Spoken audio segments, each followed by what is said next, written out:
Okay, let's. Okay. Oh, God just did my hair. What the? Stop music. Stop. Stop. My stop button does not work. You can see me slightly move my arm. That's me pressing the stop button. What the hell, Spotify? Does the app have to be in fucking focus for this to do anything? Wow. Okay. Okay. Okay. That was really fucking bad. That was really fucking bad. I don't know who to blame. My keyboard, Corsair, manufacturer Corsair, or Spotify. Considering it's the first time that's ever happened, I'm gonna blame Spotify because that has not happened before. This is unusual behavior. So yeah, blame Spotify. Fuck you. Let me queue up another video. It's a video I want to queue up because I want to watch some things today. I want to watch some things. Don't feel like gaming. Have to stream. Want to watch these things anyway. Feel like streaming. Don't play any games. Oh yeah, I can do other stuff. I can do React content. All right, let's go. Let's go. Let's see what disasters will be. Last time I put my opinions on the internet. Oh boy, did it not end up well. Let's do that today. Fuck it. Fuck it. February 11th, 2021. How's the audio? A Thursday morning. Oh, hold on. Where is? I wish you let me reset the audio web. In New York City, Whitney Wolfe Herd stands on the balcony of the NASDAQ building in Times Square, surrounded. So wait, so the title of this video. Hold on. Let me link to the. Put a link to the video. It's that camp thing. Is dating apps? Dating apps is short generation 100%. But it's not. I don't. Having not watched this, I'm going to say it's not just dating apps. It's social media as a whole. Dating apps just exacerbated. I can't write current video right. Current video. Let me do that. There we go. And can I pin my own comment? Oh, why? Why won't it let me do it? Of course, for some odd reason, wanted me to pin my own comment. Of course. Yeah, I wanted me to pin my in OBS, fine, whatever. Okay, that's what we're doing here.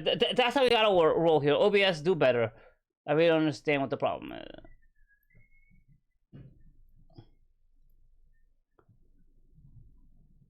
Okay, cool. So let's get back to what I want to watch here.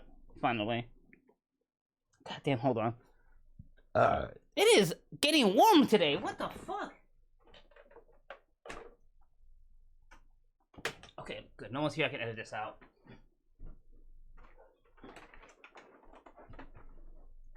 Why is it so warm? Why is it so warm? Okay, cool. I got water. I got coffee.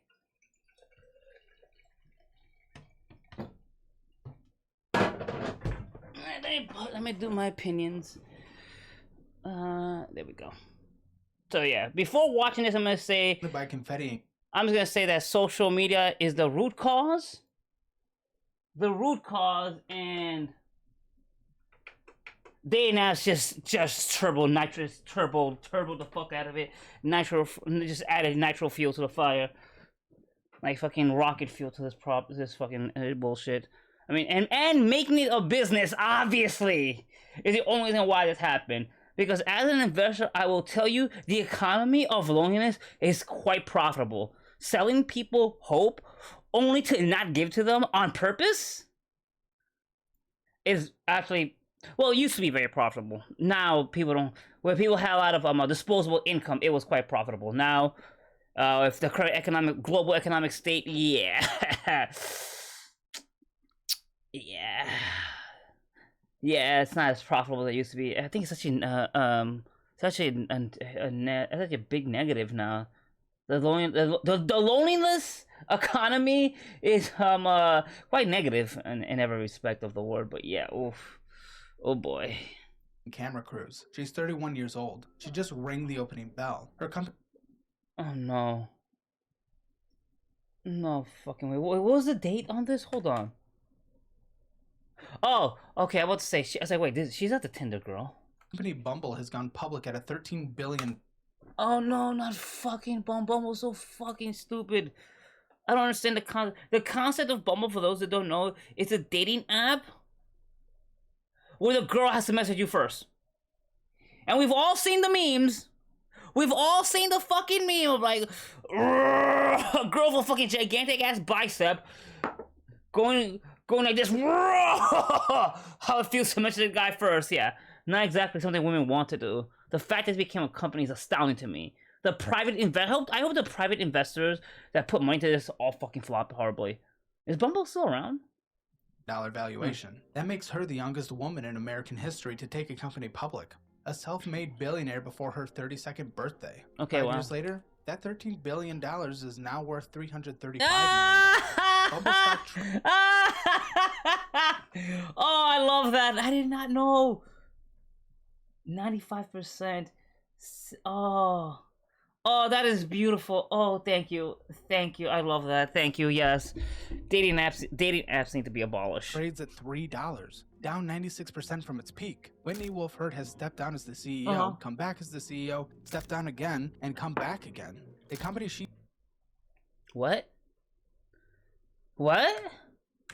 I'm sorry. What? Stock trades at $3. Down 96% Yeah, from its okay. peak. Whitney Wolfe Herd has stepped down as the CEO. Yeah, step down. Come back as the CEO. Back. Step down Step again. And come back again. The company she built is circling the drain. And Bumble is not even the worst story here. Gotta be Tinder. It has to be Tinder. 100%. It has to be Tinder for all the minors that are on Tinder. Number one, most people don't know about that. The sex trafficking that happens on Tinder, to be fair, also happens on OnlyFans like crazy. That's another thing with child PDF behavior, and it is allowed. By allowed, I mean overlooked. Match Group, the company that owns Tinder, Hinge, OkCupid, and about 40 other dating brands, peaked at a 48. Okay, I remember OkCupid. That was one of the originals. But there's 40 other. I did not know there was 40 other dating brands. Tinder, Hinge, Bumble, OkCupid, Match.com. That's it. $8 billion market cap in 2021. Today, it's worth about $7 billion. An 82% collapse. Let's Spark go. Networks, the company behind Zeus, Let's go. Christian Mingle, and JD. Christian Mingle, oh my god! The only time you heard of Christian Mingle prior to this video was about guys who hook up with girls and like abuse them.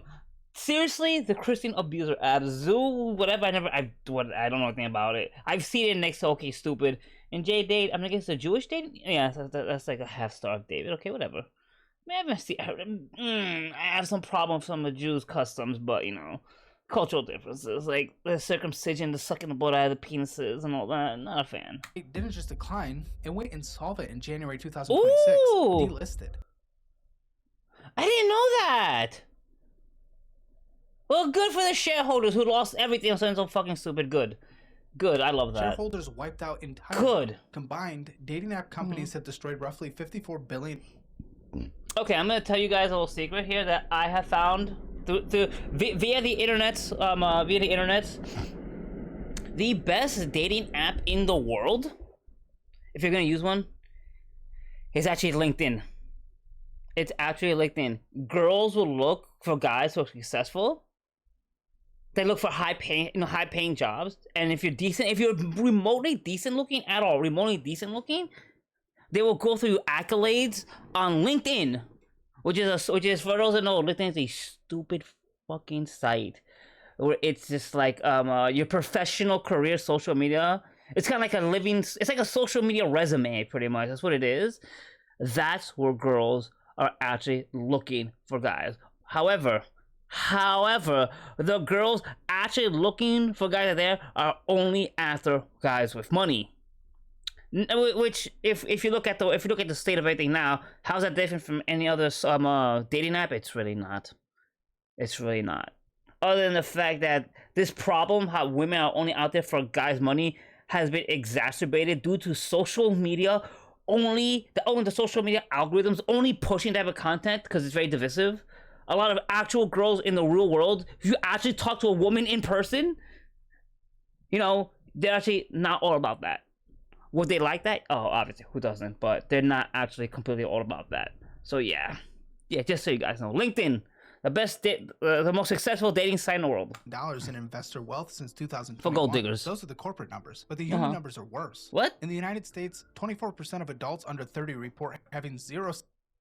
Wait, how many people are sexless? The human numbers are worse. Did it get worse? In the United States, 24% of adults under 30 report having zero sex in the past year. Oh, in the past year. Okay, yeah, that sounds pretty. You know what I gotta do? I'm sorry. The reason why people aren't having sex as much as they used to, there's two main culprits in my opinion. Again, social media, and the drop of booze, of alcohol. Because see, I'm 41 in a few weeks. I'm about to turn 41 years old, right? Now I remember that time. I know back in my day where I would go to a party, be nervous as all goddamn hell. You know, drink, do some underage drinking, which is what we did, okay? We drank at like 15, okay? This is what we did. This was normal. Fuck what the law said. We were drinking. We would have our adult friends get us booze. Our friend's big brother or older sister who would just, you know, get all the kids at a party alcohol. We would all fucking drink, okay? And you know, we used to have, there always used to be a homeless person or some kind of wino outside of a liquor store that you would pay him a little, give him a few extra dollars, and he'll go in and buy the alcohol for you, and then eventually get his own bottle. So yeah, that's why people are not having as much sex. People aren't drinking as much as they used to, and because of that, and social media, people are like, yeah, they don't want to go dance or do something stupid because it can get recorded and people are scared of it going viral, which is a fair thing. But yeah, a big reason, I think one of the biggest reasons decline of sex in the United States is social media and alcoholism and the drop of booze. People get sobriety. Sobriety is the problem. That's people are not having sex because of alcohol. There's not enough alcohol out there. People are too goddamn awkward. That figure has doubled. You need alcohol to lube you up. Male virginity ages 22 and male virginity. What's that word? Sex in the past year. That figure has doubled since. Wait, did I hear that wrong? Male virginity. Oh, I thought I said a virginity. I'm like, what the fuck's a virginity? Hold on.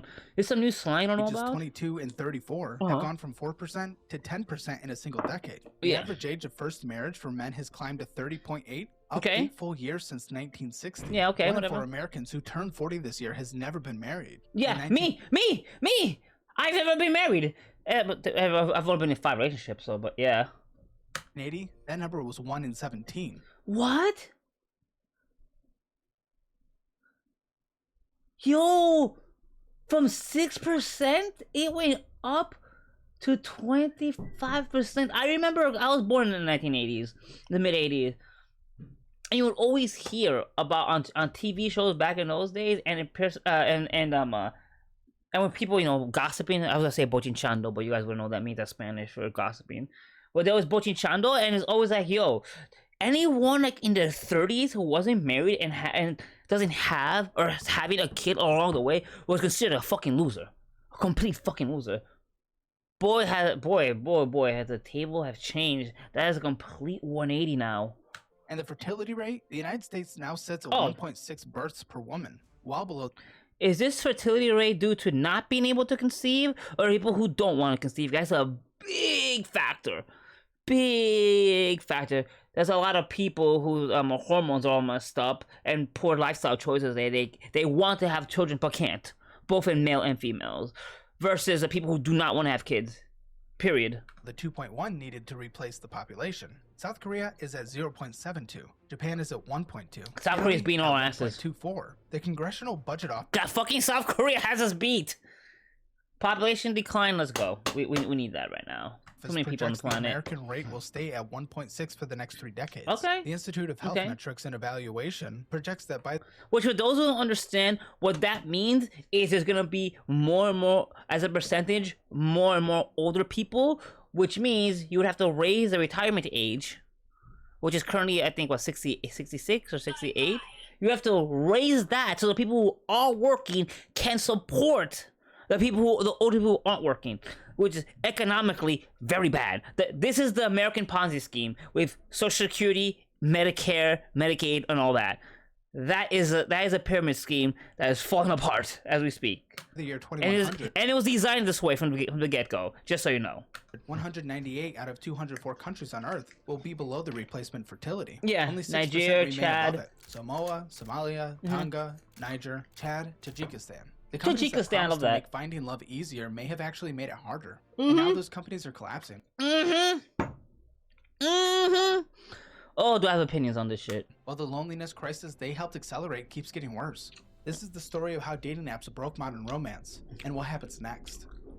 Los Angeles, Okay. 2012. Inside a startup incubator, Of course it had to be fucking Los Angeles. Of fucking course. Of course. called Hatch Labs, backed by IAC, the media conglomerate run by Barry Diller, a small team is building something they organically call Matchbox. Sean Red, Why does that sound familiar? Oh, think about the band Matchbox 20. Never mind. the CEO, Justin Mateen, his college friend and chief marketing officer, Jonathan Budding, the engineer, and a These people right here, are the reason for the virginity rate we have now. These 4 assholes here are the biggest reason why most people are virgins these days. They are it, boys. They are the kings and queens of virginity. It's official. 22 VP of marketing named Whitney Wolf. Budding codes a mechanic that will change everything. Oh, A no. Swipe, left for no, right for yes, a binary choice fast enough to be addictive, simple. Which is goddamn horrible when you only base people on their looks. Which is why, especially why it's so extremely hard for men to get any matches on this, because you have if you don't meet the current thing, you're instantly not gonna get a chance. Period. Which means you're gonna be in the top like 10. You have to be like a 9 or a 10 in a woman's eyes, and what women consider a 9 or a 10 is usually things that a man can't change, like their height being the main thing women look for in his dating profile, because they have filters for that bullshit now, and the wealth, which is something actually guys can actually account for. Enough for anyone Oh, and hair. Hair's a big thing these days. to understand. Always renamed been, the app actually. Tinder. Wolf figures out how to make it spread. She Okay. drives to sorority houses at the University of Southern Trader California Joe's in and the Southern background, of Methodist course. University. She throws Yeah. pizza parties, hands out flyers, and at one event, she distributed branded thong underwear. What? The pitch is simple. The cute people are already on the app. The double opt-in, where both people have to swipe right before a conversation can begin, makes women feel safe enough to try it. It works. Tinder goes from 5,000 users to over 1 million in a matter of months. Okay, By damn, that's 2015, crazy. It's the top grossing app in 99 countries. Revenue is roughly doubling every year. There's just one problem. Wow. Sean Rad and Justin Mateen. The one problem is, the more the app works, the less money it makes. So the app has to be designed in a way where it looks like it's going to work, but doesn't actually provide results. It's for romance, anyway. Mateen are dating the same coworker. What? And that coworker is Whitney Wolf. Wolf and Mateen What? had been in a relationship while he was her direct supervisor. Okay. When it ended, things got ugly. Oh, In good. June 2014, Wolf filed a lawsuit alleging sexual harassment. She What? claimed Mateen called her a slut in front of the company leadership. She claimed I mean, yeah. I mean, is she shooting for defamation because she'd lose that lawsuit instantaneously? Yeah. her co-founder title was stripped because, and this is a direct quote from the lawsuit, What? having a young female co-founder makes the company look like a joke. The case What? settled in Okay, that's just stupid. Really? That makes no goddamn sense. Having a young female co-founder makes conversation. That's fucking stupid. That literally, that's just fucking retarded. I'm sorry. September 2014 for a reported $1 million plus. Mateen Yeah. was suspended and eventually left. Okay. Wolf was out. Within Okay. 3 months, she launched Bumble. The twist, only women. Okay, that explains a lot. That explains why she had to focus on the women first thing. She had to come up with something different, something desperate, and yeah, she was hurt. So yeah, for a minute there, I thought it was gonna be one of those like annoying, like social justice-y, feminist kind of angle thing. But now, look at maybe party, maybe. Okay, whatever. Send the first message. That's The irrelevant. seed money, $10 million, came from Andrei Andreev, the Okay. Russian-British founder of Badoo, a European dating platform with 79% ownership of the new Okay, company. Badu. Match Group saw Bumble as a threat. Really? A dating app where the women have to message first as a thread. That's fucking retarded. 2017, they offered $450 million to acquire it. Andreev turned them down. Reportedly turned down offers approaching $1 billion. That's stupid. Meanwhile, I Sean would have Rand taken that had money his in own a fucking grievances. heartbeat. In August 2018, he filed a $2 billion lawsuit against IAC and Match What? Group, alleging they deliberately undervalued Tinder to cheat early employees out of stock options. Oh! Oh! Oh, that is dirty! I respect it, though. That is dirty. Match had hidden Tinder's financial projections from Wow, independent that is valuers so and dirty. suppressed its growth metrics to keep the valuation artificially low. And that means when the employees will cash out their stock option, they get less. So that way they can sell it more on the open market because those are for the private shares. It settled in December 2021 for $441 million, a fraction of what Rad had sought. Then in January 2019, Okay. Forbes published an investigation into Badu's corporate culture under Andreev. Nani? Former employees described an environment of racism, sexism, and executives bragging. I mean, we're talking about Silicon Valley here. I mean, obviously. For those who don't understand one simple thing about... I live in New York City. I've been to California, all over. I've been to San Francisco. You know, these fucking horrible, extremely left-wing places, alright? And I know I must sound like a conservator, but I promise you I'm not. Both the left and the right cannot fucking stand me. But the people who virtue signal the most on any side are usually the worst person. Like, they are the most racist, sexist, homophobic people on the fucking planet, okay? The more they try to sound virtuous, the worse off they are, because that's what they had to do to survive in that little echo chamber in places, again, places like New York City and over there in Los Angeles. So yeah, I'm not surprised that they're being accused of being sexist, racist, and all that. Of course they are, because they're the ones. These people have no problem with being sexist or racist, as long as I can be sexist and racist to a certain group that has been deemed okay to be racist and sexist towards by the left.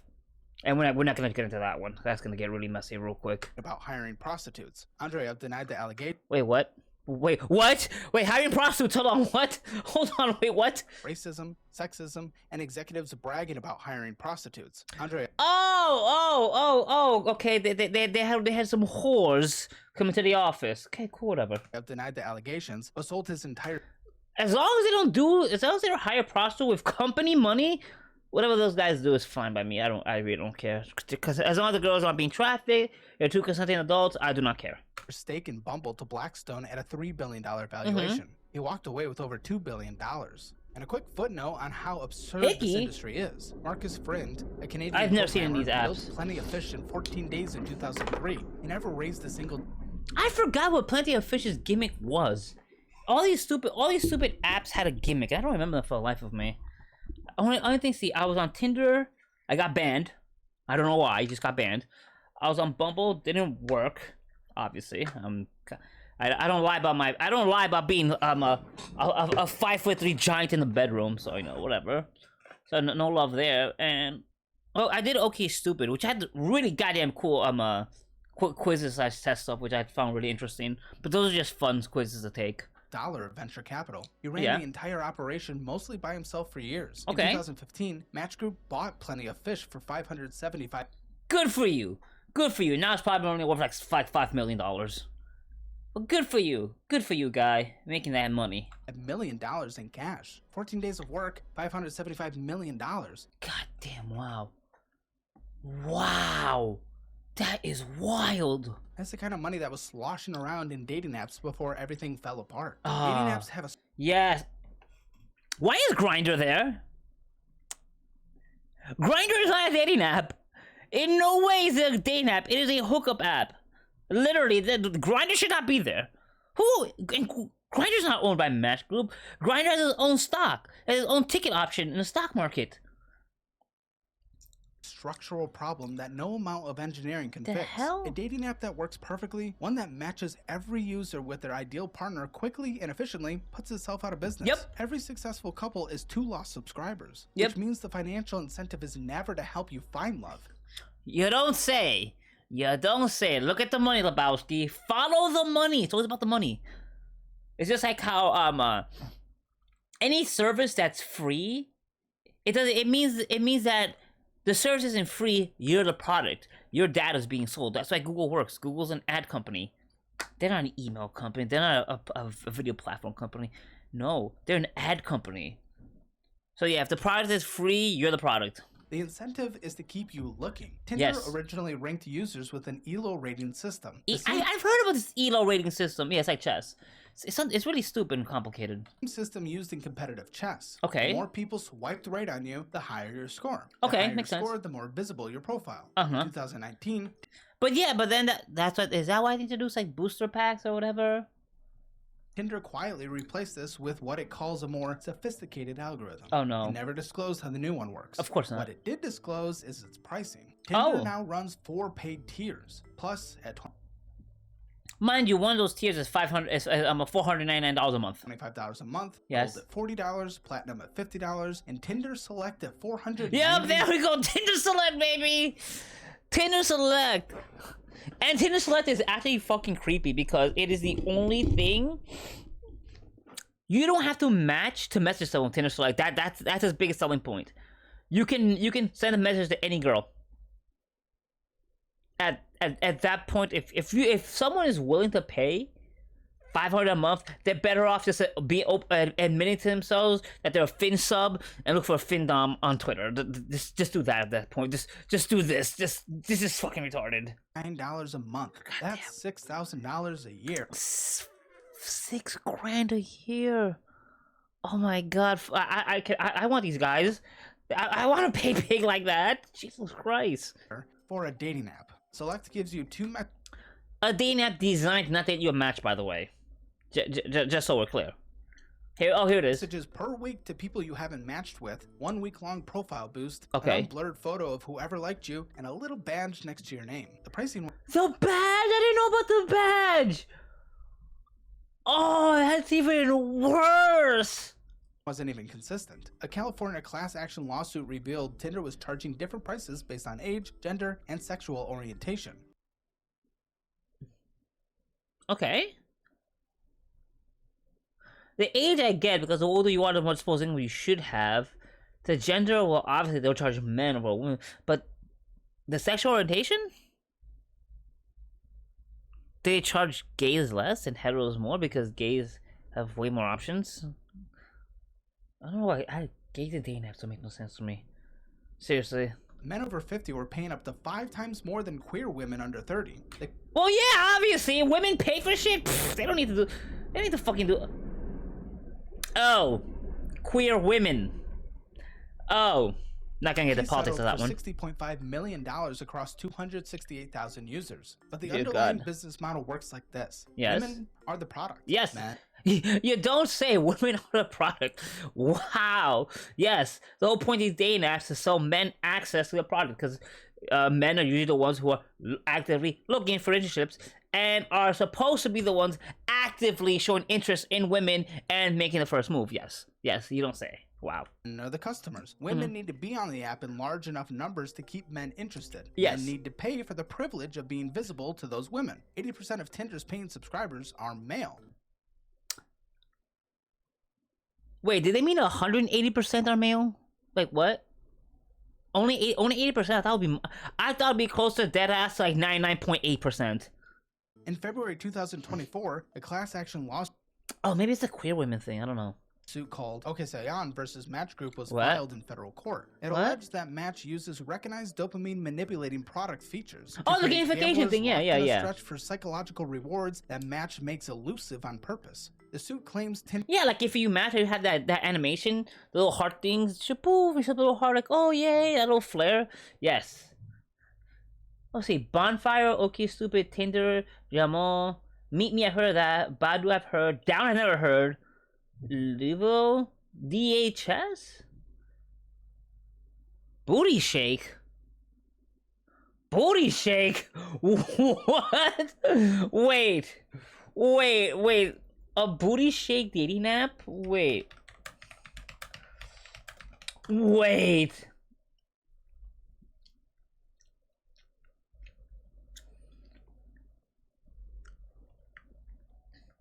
Booty Shake is an iOS dating app designed for local base instances and anonymous chatting and dating. Users shake their phone to find nearby available users. It's Grindr. It's literally Grindr. It's fucking Grindr. You shake your phone. Available users, image connections, photo sharing in 5-second snap without requiring a formal username and email, aiming to eliminate the wait for matches. Let's see. Key aspect of Booty Shake app. Shake to connect. The primary feature involves shaking the iPhone to see a list of people in the local area who also shaking their devices. What the fuck? Oh, thank God. Okay. Wait, 2015. Okay. Is this still alive? See. Booty Shake for Android. Okay, this is in 2019. Is this app still around? Is this app still around? Please tell me this app is dead. Please tell me this app is dead. This app has to be dead. Go to the Play Store. Hold on. This app has to be dead. This app cannot be allowed to exist. Oh, wait. I spelled it wrong. Okay, I heard it very wrong. Wow. Okay, for a minute, I thought hope in humanity. Twerk, Booty, Bum Run, Shake Shack. The search function is... What's this? Booty by Jack, Booty Labs, Booty by Bread, Booty Slam Launcher Plus, Booty Slam Launcher Plus, what? C Booty? The Wendy's app? Let me add in the qualifier for dating. Our friends with benefit hookup and say, yes, Belgium chatting, vibe, hook. Okay, the Booty Shake app does not exist anymore. Thank God. Thank God. That was really killing me for a minute. Tinder gives more free likes to women than men, deliberately creating a barrier that men can only overcome by buying a subscription. Of course, Match of course. called the lawsuit ridiculous. A federal judge sent it to arbitration under Match Group's terms of service. Jonathan Badin, the engineer who invented the swipe, admitted in an interview that the mechanic was invented the swipe, inspired by B.F. Skinner's pigeon experiments, where pigeons were conditioned to peck at a lever endlessly through random food delivery. The same psychological pattern that makes slot machines the most addictive form of gambling. Variable ratio reinforcement. You never know when the next reward is coming, so you keep pulling the lever. The average dating app user spends 55 minutes per day swiping. Wow.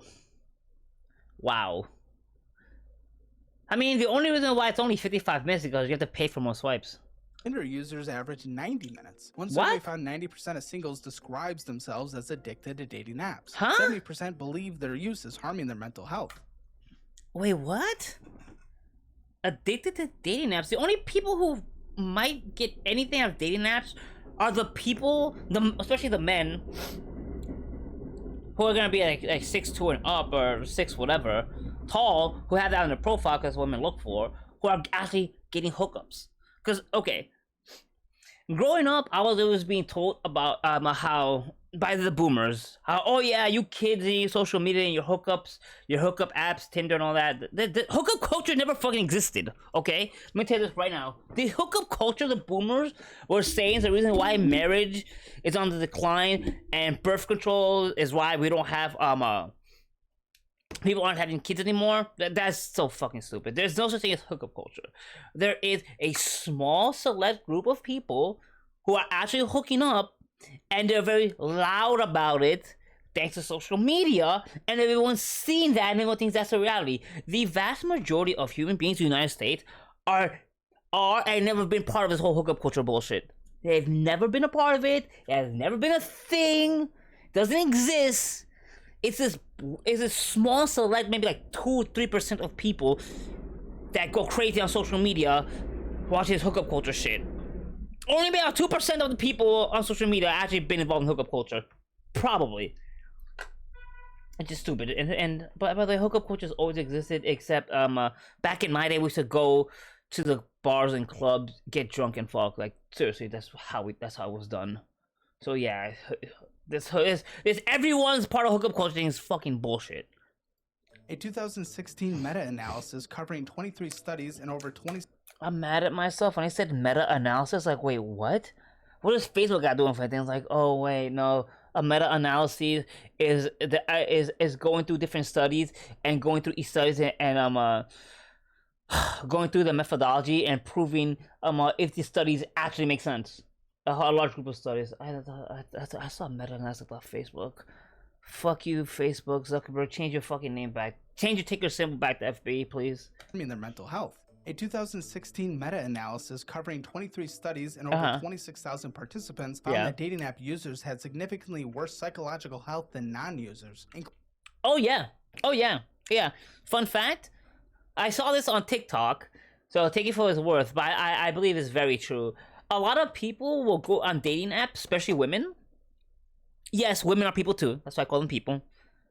Will go on these dating apps when they're bored to interact with somebody, and that's it. They have no intention of actually connecting with the guy, talking to them, going on a date. They're just bored and want something to do, so they interact with these guys for a little bit, and that's it, and just ghost them, which has horrible psychological effects to the guys on the other end of it, including higher rates of depression, anxiety, and loneliness. A separate study found swipe-based app users had 2.5 times the odds of psychological distress compared to people who didn't use them. A woman on Tinder swipes right on about 5% of the profiles she sees. Wow. A man swipes right on about 61%. Bullshit!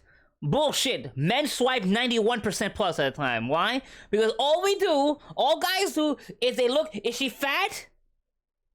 No? Right, that's it. That's 100% it. That's it. That is it. That is 100%. This is bullshit. 61 is too low. Way too low. That difference, 5 versus 61, defines the entire economy. Yeah. When a woman swipes right, she matches about 30% of the time. Wow. When a man swipes right, he matches about 2.6%. That 2.6 is way too high. Of the time. That is a 12-to-1 gap. To get a single match, the average man needs roughly 38 right swipes. The average woman needs about 3. I've been on Tinder for 3 years, swiping right on every single profile, every single one. And the only matches I ever gotten were on those stupid OF bots. I have never gotten a legitimate swipe. 3 years. Then I got banned for I don't know what reason. Like seriously, in 3 years, I have never talked to anybody on the apps, on Tinder at least. But a match doesn't mean a date. Nope. Converting a match into an actual in-person meeting takes roughly 57 matches for the average man. What? So do the math backward. That's about 6,000 right swipes for one date. And 2/3 of men's first dates don't lead to a second. Researchers calculate... Holy shit! What the fuck? Hold on. Wait, what? That is insane! Doesn't mean a date. Converting a match into an actual in-person meeting takes roughly 57 matches for the average man. So do the math backward. That's about 6,000 right swipes for one date. And 2/3 of men's first dates don't lead to a second. Researchers calculate... And what's the limit of how many swipes you can do on Tinder a day? Is it like 50 or something like that? Oh my god. And that's if... And that's only if a guy's getting that much swipe. That means that these are guys in the upper 20%, as I have to say. I don't know how true that number is. The top 20% of the guys. The Gini coefficient of the Tinder economy, the standard measure of inequality used by economics. The result was 0.58. For context, the Gini coefficient of U.S. income equality is 0.41. The Tinder dating market is more unequal than 95% of the world's national... Oh, of course, yeah. Oh, okay, obviously. Why didn't you say that in English, asshole? Economies. In 2009, OkCupid published a blog with the internal data showing that women rated 80% of men as below average. Yep. Okay, so that's what we got 20%. Only the top 20%, which is, I mean, let's be honest. If you look at what women consider average, it's fucking crazy.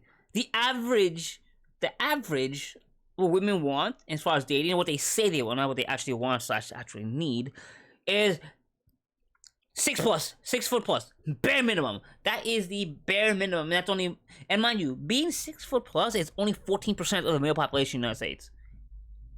My numbers might be a little off. It used to be 12%, maybe like 2 or 3 years ago. I heard it's 14 now. I didn't look into it, but less than 20% of men in the United States are 6 foot and above. And now, recently, I've been hearing all this chatter that, oh, a guy has to be a minimum of 6'2", which is like, which I don't even know. I can't even contemplate what the percentage of men in the United States who are actually 6'2" and above, which now like here's the new bare minimum, which is fucking insane.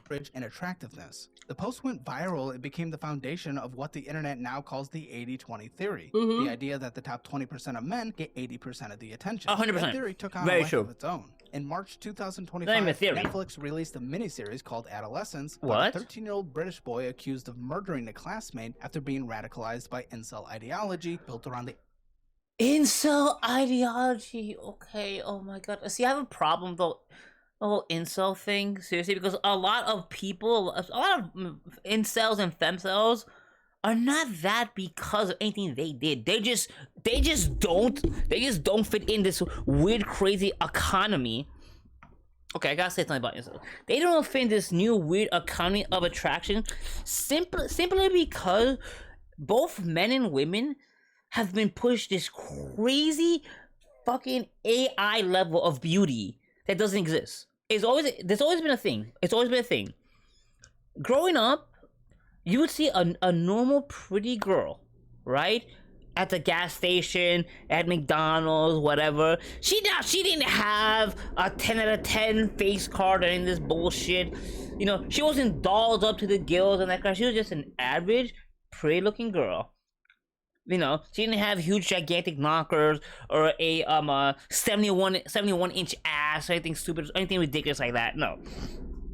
And you know, that was people were like, oh, you know, the girl was cute. You talk to her, things would happen. Boom. Now here's the problem. Here's the problem. Those regular looking people, the vast majority of people, do not fit in to what social media has deemed the bare minimum. Most and these standards have I 1,000,000% blame women. I 1,000,000,000% blame women for this because women are all about looks way more than men have ever been ever. That's a hill I will fucking die on. All right. Now because of all this, bam, regular people aren't enough because guess what, girls? Because they value appearance so much, their own appearance, they kept changing, they kept raising the bar for what appearance is, for what beauty is. So that pushes all the girls who are not into makeup, don't use AI filters, don't use filterings, don't Photoshop their photos on the gram and all that. It pushes them all out, and now they're incels. And now the guys growing up behind them get femcels. Now the guys growing up, they see the no makeup look, right? With just a girl who doesn't have any flaws, no acne scars or anything. They think that's normal. These guys have no idea that actual people, the vast majority of women, have acne scars, have redness, have a pimple here and there. You know, their face isn't perfect. They have a few smile lines. This shit fucking happens. This is normal people. These are normal people, but oh, guess what? Now everyone's an incel because this crazy beauty standard that social media has pushed, and 100% driven by women. 100% driven by women. It fucked up the perception. Women hate each other more than ever because they're not pretty enough. Because a few girls started this whole shit, and now men. Now you have the incel men who think, well, yeah, is this what girls are supposed to look like? Like they don't get any attention. 80-20 framework. It became the third most watched show on the platform. Wait, it's a whole show? That was a movie. Data on whether sexual inequality is increasing is more nuanced than 100%. Women got the better deal. Women got the fucking better deal. Women got the better deal right now. Women got the better deal. They have nothing but simps now. It's crazy. A girl doesn't have to do anything to make it these days. As long as she's pretty enough, she has a good chance of making extra money, whether it be OF, whether it be just having guys buy her things all the time. Oh, 100%. Women got the better deal. The memes suggest. General Social Survey data from 2024 shows that 7.4% of American men had 3 or more sexual partners in the past year. That is a lot! Wow! That is a lot! Wait, what? Wait, 3 in the past year? That is crazy! That is a lot! shows that 7.4% of American men had 3 and more sexual partners in the past year. That is fucking amazing. Wow.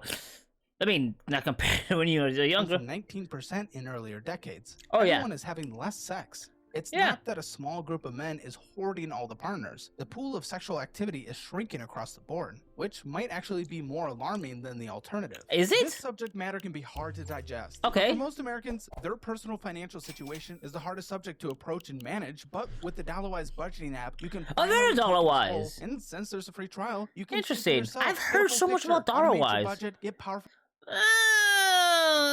Budget and app with subscription service? Get a full picture, automate your budget, get powerful insights, and set real goals that change your life. Download Dollarwise or go to dollarwise.com. In August Caleb Haber 2025 promotes Dollarwise, so I don't know.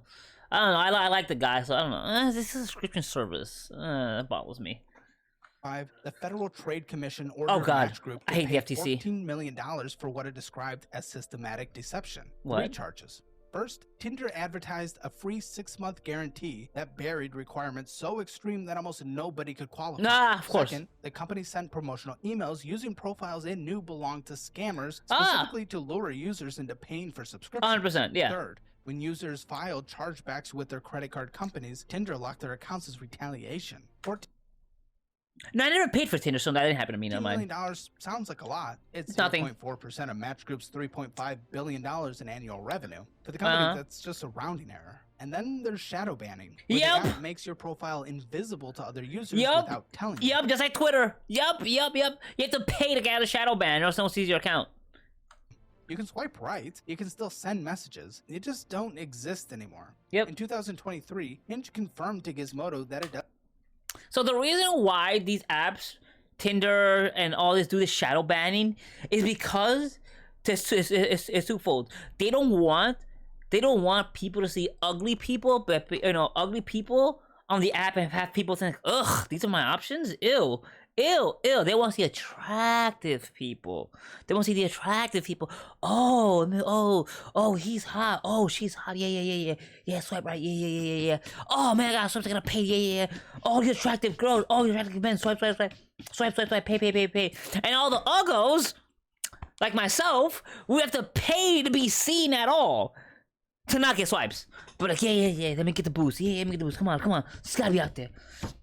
Then we get a swipe by a scammer. It's not sell the OnlyFans. Does this. It describes it as a way to reduce bad behavior. It did not What? define what constitutes bad behavior. Yeah, okay, I was The Better wondering Business Bureau that. received over 15,000 complaints about Match Group apps in 3 years. Jesus 7,000 Christ. of those came in a single year. Wow. Many described the same experience. Accounts banned with no explanation, no appeal process, and no That's what happened to me. Wait. Hold on. This is it. Are you kidding me? Chat. So wait, this is it. I got banned from Tinder for being too ugly. I literally got banned off Tinder for being too ugly. Holy shit. Wow. Okay. Yep. I did, and I. Wow. Big sad. Oh my god. I literally got banned on Tinder for being too ugly. I can't believe it. Wow. Oh boy, I don't know how I ever recover from this. Wow.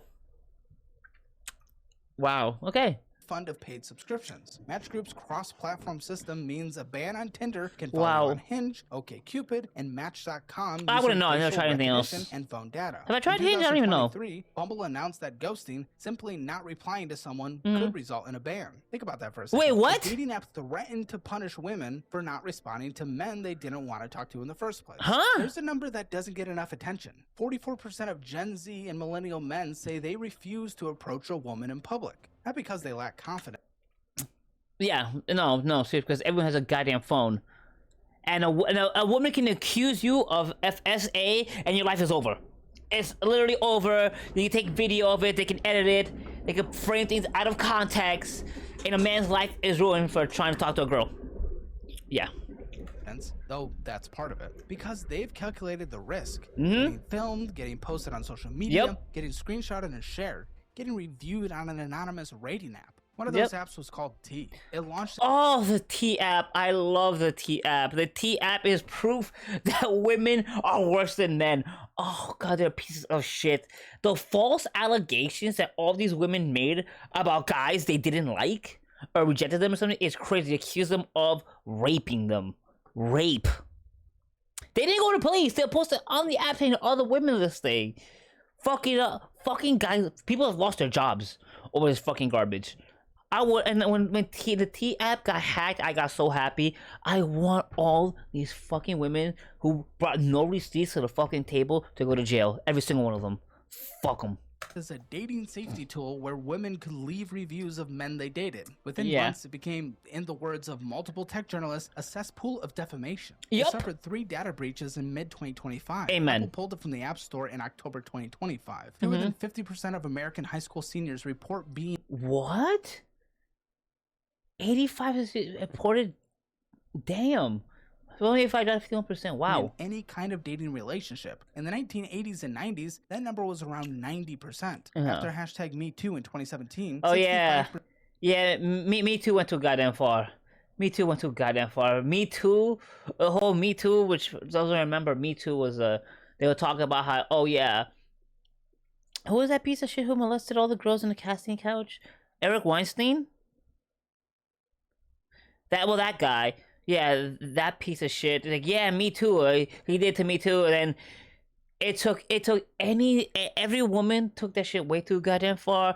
If a guy said hi to you and you didn't like him, it was unattractive. Yeah, that counts as sexual assault. So yeah, Me Too. So yeah, that shit got taken way out of proportion. Percent of the public said the movement made everyday interactions between men and women more difficult. Yeah, Workplace 100%. Dating policies tightened. Some companies ban romantic relationships between coworkers entirely. Stanford researcher Can you do Michael that? Rosenfield tracked. Can a company put in their guidelines that in their they can't enforce that? That's stupid. You can't have a romantic relationship with someone. That's fucking retarded.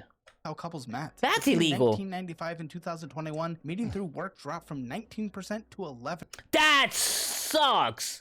That sucks really bad. Simply because growing up, most successful couples I've witnessed growing up that I know met at work. Number one. Number two, there are no third places anymore. People don't have the money. Like example, I go to a gun range occasionally, and I go to an archery class once in a while. It's been months. It's been like several months. It's been like I go rock climbing, shooting, and to the archery studio maybe once every 3 months, and not all 3 of them, like one or the other. Okay, I do not have the money to constantly go to a rock climbing gym. I don't have the money to constantly go from my ass in New York City to Jersey to go to a gun range because I can't do it in New York City. And I don't have the money to go to an archery place every week or every 2 weeks. I don't have the money for that. So that eliminates the third place where I can meet up with people on common interests. So I would have to find someone at work, which is hard because, bam. Yeah, meeting people at work has been stigmatized. Cool. Percent. Meeting through friends dropped from 30. And actually, I've seen a lot of women say this, like, don't fuck with guys at work. Which I think is fucking stupid because now, especially nowadays, how else are you gonna meet anybody? Unless you're privileged enough to have the money to be able to go to a third place constantly, then yeah, you shoot yourself in the foot by pushing this narrative. Don't date guys at work. Yeah, don't date every guy at work. It should be the same, because I know girls even at my job who have gone on for almost every single guy in the fucking store, and they're just being little hoes. One of them I know got pregnant 3 times and had abortion for each one. Thank God. 33% to 15%. But to top that off, that's them being stupid, and you have the right to be stupid as much as I don't like it. Meeting through family dropped from 15% to 7%. Meeting through families? What the fuck? Through friends, it's hard to have IRL friends. That's very difficult. Through family? Okay, I'm not gonna lie. I would never want to date someone that I met through a family member. Fuck them.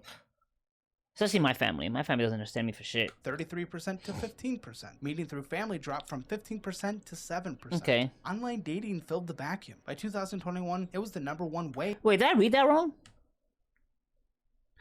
Through coworkers. Oh, that's different. Not met through work. Oopsie. Well, I just went on a rant for no reason, but I stick to my rant. Yeah. Oh, through coworkers. Oh, oopsies.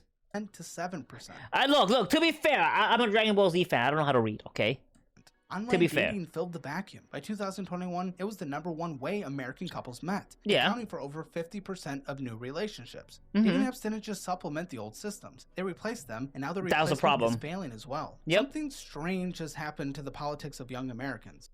The economy, #1, and let's see. Can I guess? They said two things. I don't know. #1 thing is the economy, #1, and the politics. I would go. It had to be a bunch of this liberal mindset bullshit. And I have to expand that a little bit simply because I know a lot of women who are very politically left, but they emasculated men so much that they're not even men anymore. I don't look. You're talking to a femboy, right? I wear makeup, but I still lift weights. I like my guns. I'm pro-choice. You know, I'm all these things. So I don't. The right and the left do not like me. But you know, I will say horrible, crass things around my guy friends. We will say the most disgusting, brutal things. And I don't want to be tone police by fucking anybody, which is what women on the left do.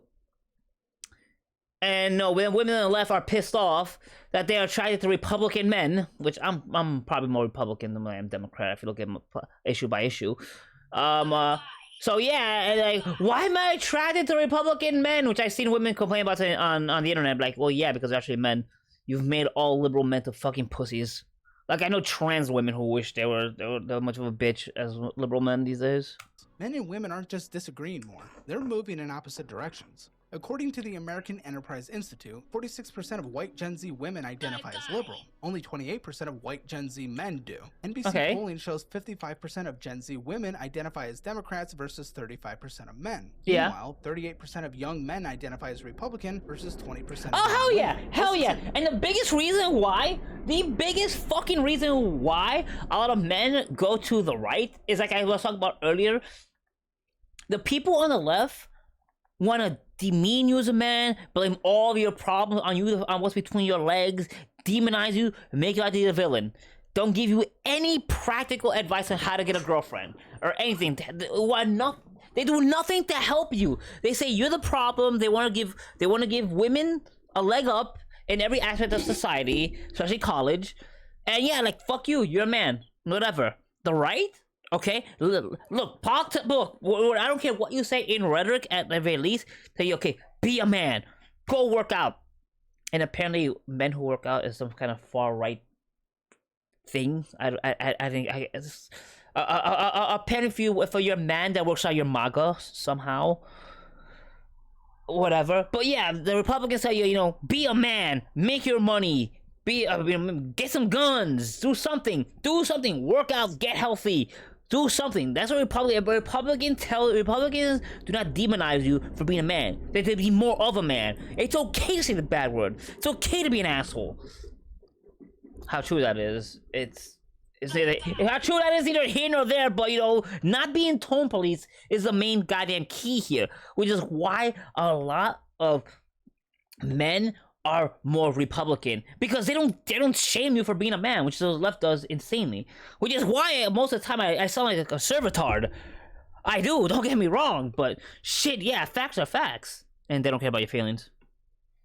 Men racing to the right. The data is clear on this. Women are moving left faster than men are moving to the right. The gap. Of course they are, because women are gonna vote for the people who will push for them, who want to help women's issue, women in the workplace, DEI hiring, all this other bullshit. Here's the problem.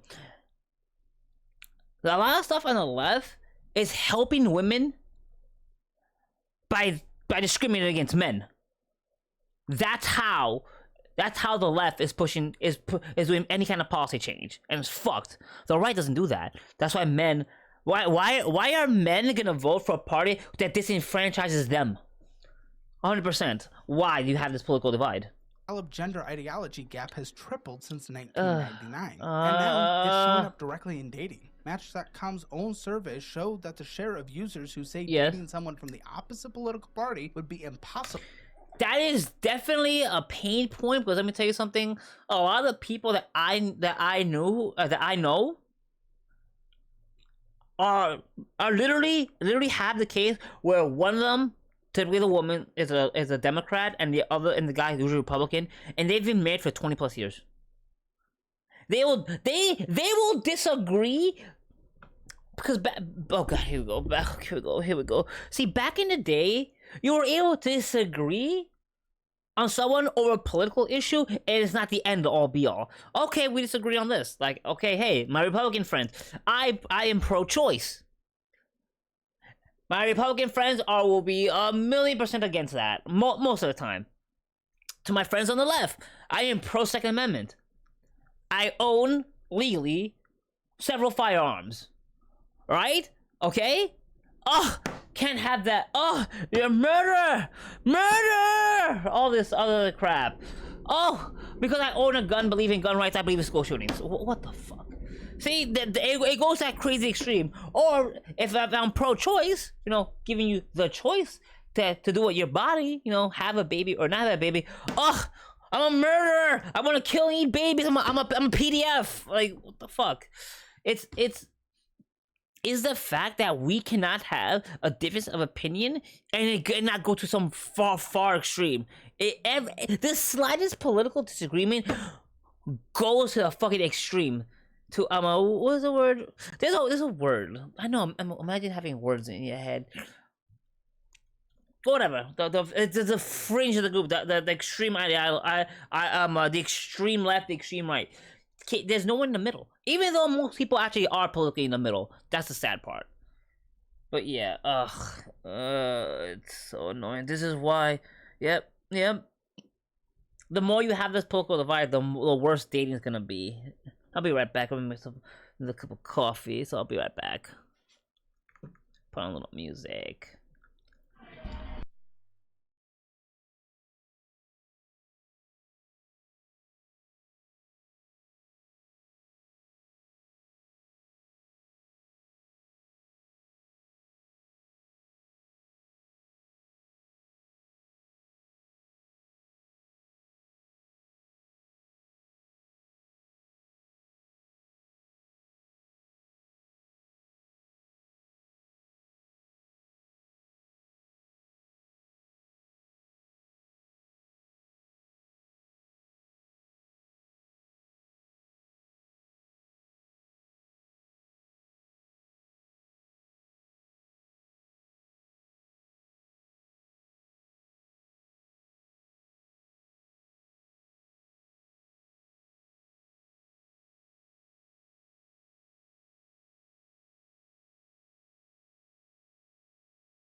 It showed that the share of users who say dating someone from the opposite political party would be impossible rose from 33% in 2012 to over 50% by 2020. Only 9% of users say politics doesn't matter at all.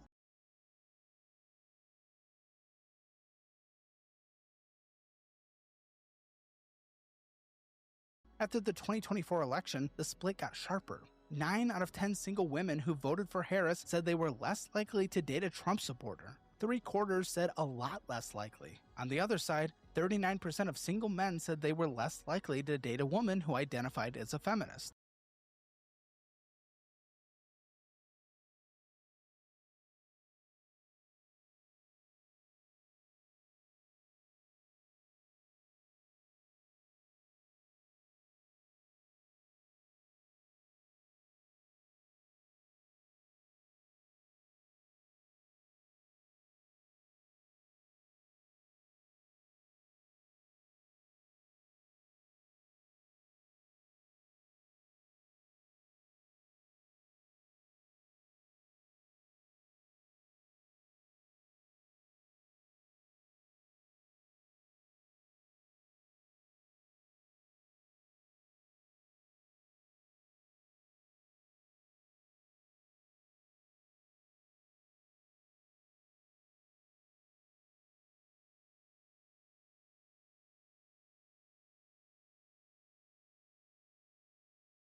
If you voted for Trump, swipe left became its own genre of dating profile. So did no liberals. The apps turned into another battlefield in the culture war. In the UK, the pattern repeats. 41% of young British men say they support Andrew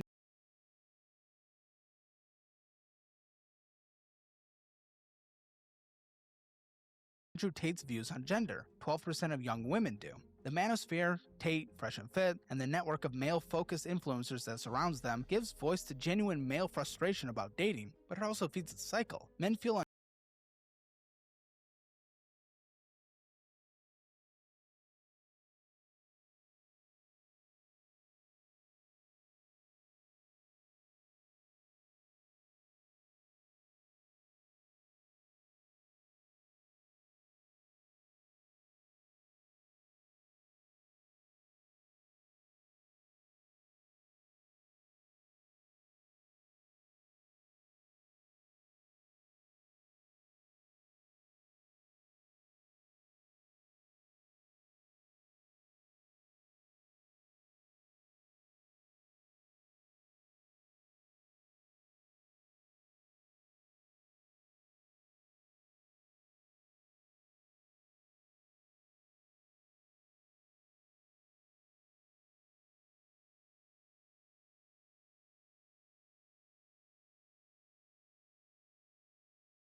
heard, so they turn to provocative content. Women see those followers as threatening. Women become more selective, men feel more excluded, the pool of potential partners shrinks for everyone. Researchers now have a name for it, the sex recession. The data comes from the General Social Survey, one of the most respected studies in American social science, running since 1970.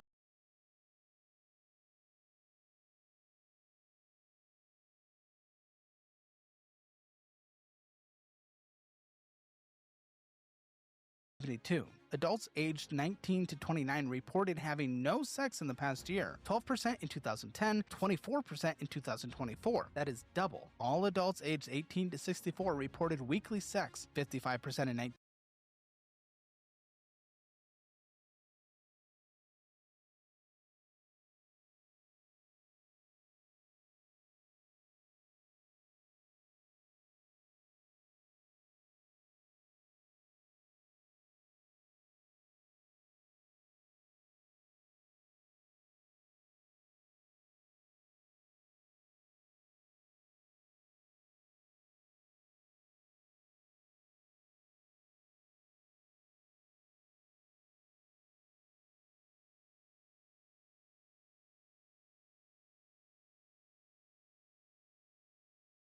(1990), 37% in 2024, down by a third. The CDC's National Survey of Family Growth breaks it down further. Male virginity between ages 22 and 34 doubled from 4% to 10% between 2013 and 2023. Female virginity rose from 5% to 7%. Past year's sexlessness among young men tripled from 9%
to 24%. Among young women, it rose from 8% to 13%. The gap between men and women is widening. Pew Research found that 63% of men under 30 are single versus 34% of women in the same age bracket.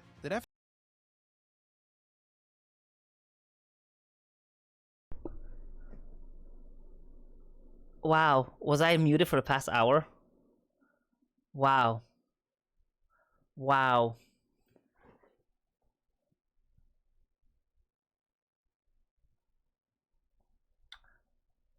No, I was muted for the past, like, 15 minutes. Oh my god. I'm gonna install that plugin. Let you know if your mic is muted or not. I'm gonna need that. Oh my god. Oh my god, that is hilarious. Well, there goes the YouTube video. I can't make this into a YouTube video now. I was gonna upload to YouTube, but now I can't do that. It's horrible. Oh, that's bad. Oh, that. Okay, this video's a complete wash. It's dead. Fuck. Oh well. Anyway, how you doing, Hooner? Shit, it's the whole video's fuck. The whole putting all my stuff on YouTube idea. My first attempt at this it's been disaster. And I need that plug. I need to get that plug in now. What are you up to, Hooner? OBS muted. Besides existing, obviously. Something else. You done anything? What's going on? How was the wedding? Did you go to a wedding? Is the wedding not here yet? Like, what's going on? You gotta give me something more than existing. OBS muted. What's this? Are you muted? It was okay? Okay. Virtual indicator ads option display. Yeah. You left early. Why'd you leave early? Okay. What's this? Add an audio filter which will play a wave. Oh wow! 300 people, dear Christ, that's a big ass wedding, dear God. Holy crap, that is huge. Fuck, that is enormous. Oh my God, damn. Dear Christ. Bet you didn't even know like 9% of the people there.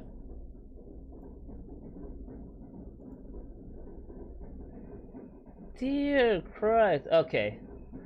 Okay, I just got the plugin. Cause I can't. This can't happen again. This can't happen again. You need 20 people. Barely 0.1%. Wow. Okay, I got that plugin installed because this cannot happen again. If I'm gonna take videos like this and post it on YouTube, this cannot happen again.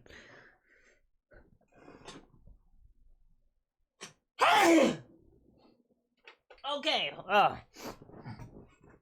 Oh God, that weird season was cold and hot. It's getting cold and hot, and I'm like half naked. Thank you, thanks, Hooter. Alright. Now that I've made make sure that's not happen again. What was I talking about? Let's see. Let's go back to it. Let's go back a little bit. Let's go over here. According to female virginity rose from 5% to 7%. Which I don't feel bad about. Sexlessness among young men tripled from 9%. No, I'll never feel. 24%. I'll never feel bad about that because a woman can lose virginity any goddamn time she wants. That's why I'll never feel bad for a woman about that. They can do it. They literally grab a guy and go like, "Let's go." That's it. Bam. It's women control sex. Period. They control the sex. Among young women, it rose from 8% to 13%. The gap between men and women is widening. Yeah. New research found that 63% Obviously. of men under 30 are single versus 34% of women in the same age. Yeah. And you know, one thing that's currently looked down upon from I've noticed, again back in my day, being an older guy in your 30s, it was very normal. Okay, I'm not saying it's right. Okay, for girls around like 19, 20, 21 to go out with men 10 years older, and even unfortunately, it was very normal for 15-year-old girls to go out with guys in their 20s and 22s. It was very normal back then, okay? I'm not condoning that. That's disgusting, okay? But nowadays, age gap relationships are looked down upon because feminists have made this whole thing like, oh, she's being taken advantage of. She's just a child. So wait, women are empowered. Radicals are independent beings at the age of 18, but they're also a child and a victim if they choose to go out with someone older than them. That's why feminism is fucking a big disruptor of the dating of the whole dating scene in this country. Matter here. Well, Women globally, are more likely to describe themselves as in a relationship, even in casual arrangements. But the What does gap that is mean? real and growing. In May 2023, the U.S. Surgeon General declared loneliness. Here we go. The loneliness epidemic. Here we go with this bullshit. Here we go with this bullshit. It's fucking bullshit. I hate this thing. Yes, it affects. It's very noticeable in young men first, but however, if older women who are quote unquote past their prime, whatever the fuck that means, just that's a piece of bullshit. It affects them too. So calling it the male loneliness epidemic is fucking retarded. Period. Let's see what they have to say about the subject. Let's say it affects both sides. It affects both sides just at different times. The thing is, if men after a while they grow out of it, they're like, yeah, whatever, fuck it. With women, it gets worse. A national Okay, enjoy your meal, epidemic, Hunter. comparing its health effects to smoking 15 cigarettes a day. God About damn, half of that's almost a American pack. adults reported experiencing loneliness. Social isolation increases the risk of early death by 29%. Yeah, as social creature, socialization is very, very, very, very bad. It's bad. It's bad. It is, yeah. Disease by 29%, stroke by 32%, and dementia by roughly 50%. Time spent with friends among young adults dropped from 12.8 hours. I would like to blame the video games for this. As a gamer, I love fucking video games. No, let me think about that for a minute. Because no, we used to... You know what it is? I like to blame online video games for that. Because, yo, back in the day, me and my friends used to go to each other's houses and have LAN parties to play games, to play multiplayer games together. Now the whole online thing, you know, there's no thing about meeting up, going to each other's houses to go do something, to hook up two Xboxes together with 4 TVs, and have 16 of us getting high and drunk playing Halo. That was fucking awesome. It was 8 of us on Halo, and the other ones on we had GameCubes. We networked them. Oh, that was so much fucking fun. So I blame online video gaming for this, because we used to fucking get down. Oh, yeah. Of course, people socialize with their friends less. There's no time. People have 2 jobs. And on top of that, people have 2 jobs. They don't have time to unwind, to decompress, as people say these days. So yeah, of course, people socialize less with their friends. And good luck if everyone's radical schedule. Please, it's impossible to coordinate anything these days. Per week in 2010 to just over 5 hours in 2024, a 2/3 decline. 12 hours a week with my friends? Oh my god. Oh my god, no, it was way higher than that when I was growing up. Dear fucking Christ. It was like 40 hours a week. We used to like fucking sleep over. Get drunk at places, stay at each other's cribs, fucking sleep over each other's houses, do mad shit, play video games. Oh god. Damn, we just smoke weed. I mean, I never really smoked weed that much. I don't like marijuana, honestly. I'm more of a cocaine and shrooms kind of guy, but definitely drink. Oh god, we used to get so fucked up. We need to bring that back. Society needs alcohol. Around 2010 to 2012, right when smartphones became universal and dating apps launched. Not during the pandemic, years before it. Dating has also become expensive in a way that previous generations. Yep. We're gonna go to this. We're gonna go to how expensive dating is. Women will grab their makeup bag. Okay, I am not a woman's, but I do have makeup. They will go talk about their eyelashes, their Gucci mascara. I got this for free. Their mascara, their dewy sprays, and all this cosmetic bullshit, and their nails. Right. Women will take all this shit and say, "Oh, I spent all these hundreds of dollars on looking good for our date, and you're taking me on a coffee date or a walk." No. You taking me to Cheesecake Factory? No, I spent all this money on looking good. First of all, number one, no one ever. Women will always say that. Oh, I do this for me. Bull fucking shit. You know, you do it for attention. And now you're using that. You're using your personal choice to try to force guys to have spent. A date has to be at least $200. Fuck you! I don't know you enough to spend money on you. Fuck you, bitch. Yeah. So let's flip that. Let's flip that argument. I heard someone recently talk about it. Okay, let's say your entire makeup. You know, each a bunch of makeup products cost like $100. Foundation, some of them cost like $60, whatever. Let's say to do your makeup that one day, it costs to put on your face for that day. Let's say it costs somewhere roughly around like $45, right? You know, just for the amount of each different product you apply. You know, ounces and all that, what an ounce per cost and all that bullshit. Okay, cool. That's how much you spent on the pre-date. Should a date be equal to a $45 date? How much I spend on you? Okay. Let's say that's a standard. What about me? Let's say I have a nice watch. I have a nice suit. I have a nice car. Right? So now let's say I have this $80,000 car, right? You know, pretty up there for cars in the United States these days. So if I pick you up in my $80,000 car, spend X amount of money on gas, shouldn't you put money into the date? That's the same argument. Oh, you're a woman. Oh, Oh, so it's so rules for thee and rules for thee, but not for me. Oh, okay, I mean rules for me, but not for thee. Of course. That's why this stupid dating shit's fucking stupid. I hate this shit. Never had to deal with. The standard evening now, dinner, drinks, maybe a movie, plus Going to movies on a date, going to eat and watching a movie on a date's the dumbest first date ever. I'll tell you one thing: the last couple of dates I've been on, I would take them. Well, pretty much the only reason why I even go to archery is I like taking girls to archery class on the first date. That's what I like doing. An activity that's really nice. That is fun as fucking hell.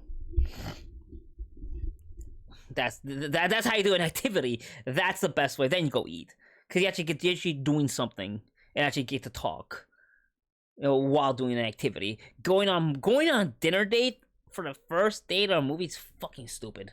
transportation costs an average of $156 in New York City. Is it that expensive?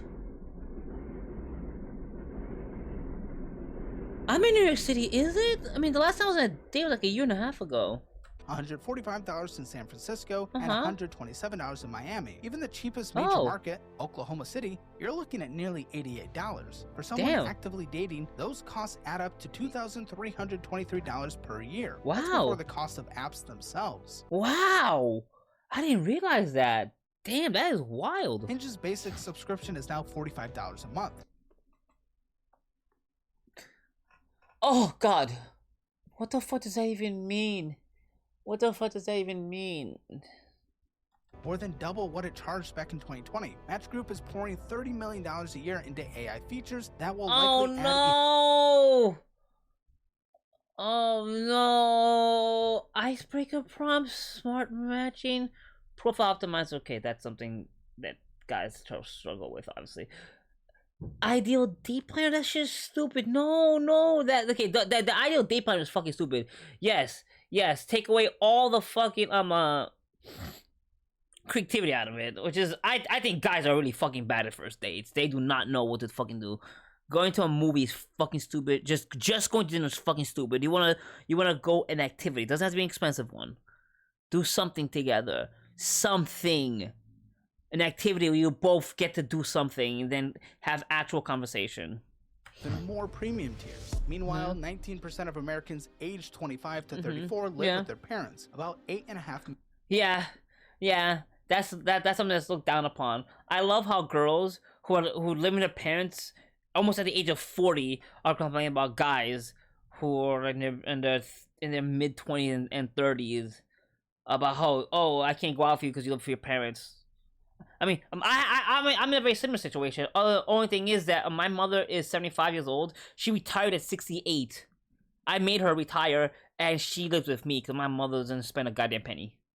I think she spends money on some food with her Social Security money that she mostly gives out and buys people random presents. So yeah, but apparently that's another problem I personally have in dating. Oh, you live with your parents. You live with your mother. No. She lives with me. I made her retire at age 68. I could. Well, back then I could have moved down, been fine, but not today's economy. No, which I guess I'm lucky. At least my mom cooks for me. Million people. The median home price in the United States has risen 90% in a decade to over $400,000. The median age of a first-time home buyer has climbed to 38. Huh? No, it says 40 there though, not 38. From 31 a decade ago. 53% of Gen Z adults spend exactly $0 per month on dating. Wow, good for them. Let's hear that again. A decade ago. 53% of Gen Z adults spend exactly $0 per month on dating. Yeah, good for them. Yeah. At least early on. Dating early on should not be an expensive thing. Hell no. You want to have those hangouts. Like, you hang... Okay, I don't know why this is demonized. Women say as a guy asking a girl to hang out is a bad thing. No, I want to hang out with you 2 or 3 times, okay? So before actually on a date. Do I like you enough to want to pursue something? Do we have enough in common to go on a date? Unfortunately, I guess the problem is most guys do the hang out part and don't ask the girl for a date afterwards and continue to hang out, and then it becomes a situationship rather than a relationship. I think that's the problem that's going on now, because guys are being stupid in that sense. Like, okay, I like you enough. Let me actually ask you on a date. I guess men are. I guess men. Growing up, I had a bunch of like sitcoms and shows that told you this. And I guess guys don't have. I guess young guys don't have anything like that. Wow. Oh god, that sucks. Guys just don't have that.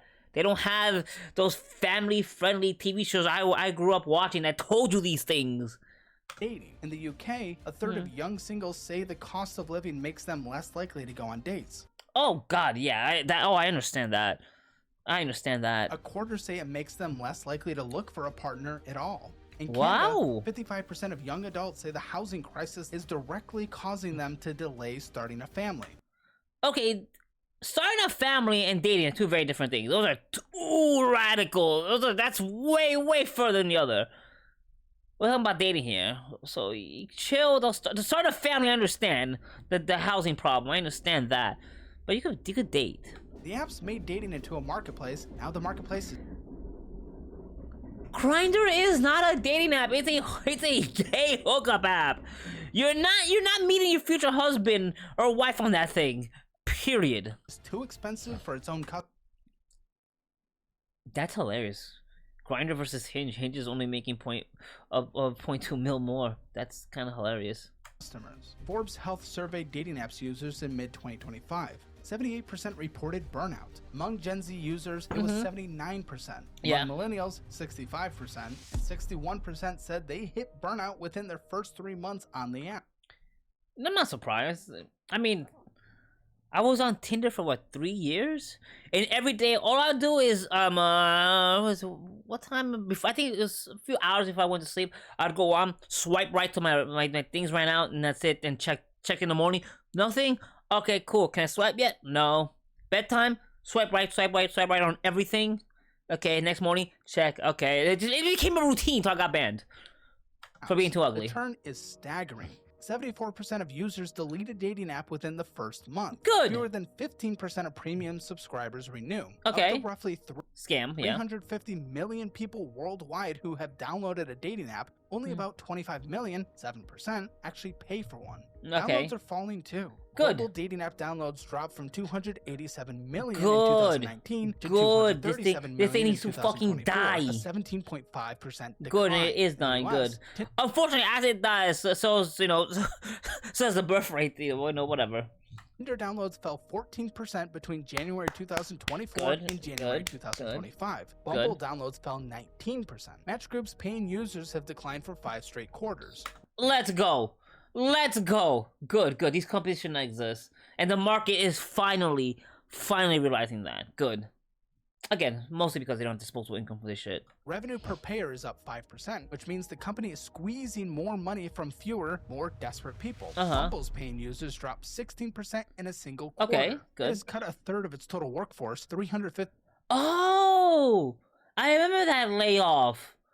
Cause yeah, it didn't. It affected Match Group's stock. I remember that. Oh, good.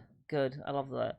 Good. The people in February 2024, another 240 in June 2025. Look, that's This a is Match a Group company one. that is fighting for survival, and the leadership chaos of No, Bumble should tells not its fucking own survive. story. Whitney Wolfe No, Herd stepped no. down as CEO in November These things need to die. 2023. Her replacement, Lidiane Jones, lasted exactly 1 year. Wolfe Yeah. Herd came back in January 2025, described Which time she come back? She came back like 4 times already.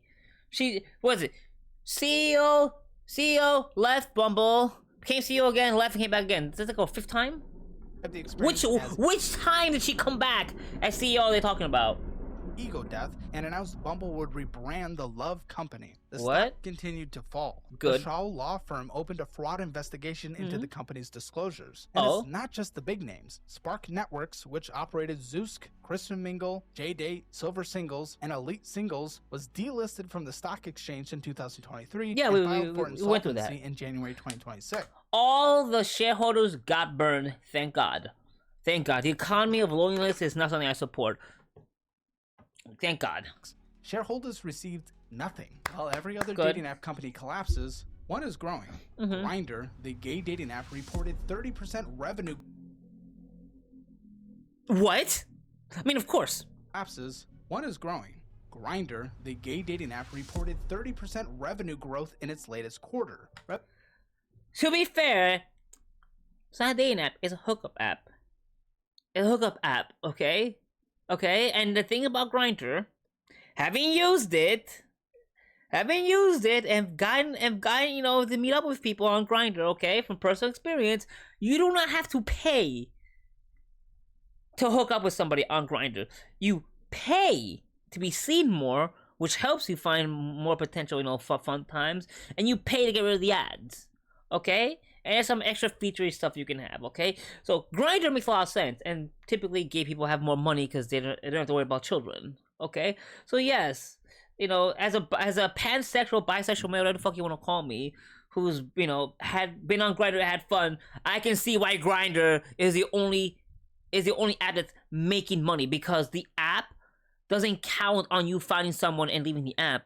The app's purpose is to meet Mr. or Mrs. right now, and then when you're done, find another one like a day later. So yeah, it makes a lot of sense. Revenue is approaching $440 million annually. Net income is do I still own shares? Do I still own EBITDA shares in margins Grindr? sit at 47%, I remember I invested in the Grindr highest at one in the point. industry Do I by a still wide margin. own The stock in company has Grindr? 15 million Or did I monthly cash out? I active think I made users money on served by Grindr. just 151 employees. That works out to nearly $3 million in revenue per employee. Google's figure is $1.8 million.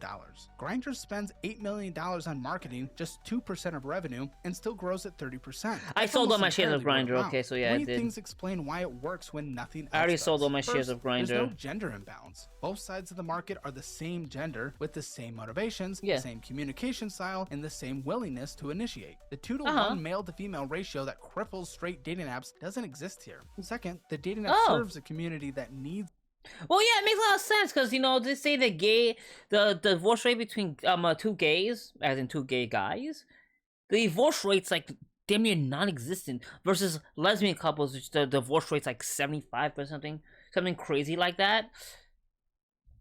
So it makes a lot of sense that an app specifically like really designed for people who are biologically male, if you're gonna find a relationship, because it's very honest. It's like, okay, I just want some dick, I just want some ass. Bam, done, cool. Versus what women want, that say they want, it's completely abstract because the communication style is so different.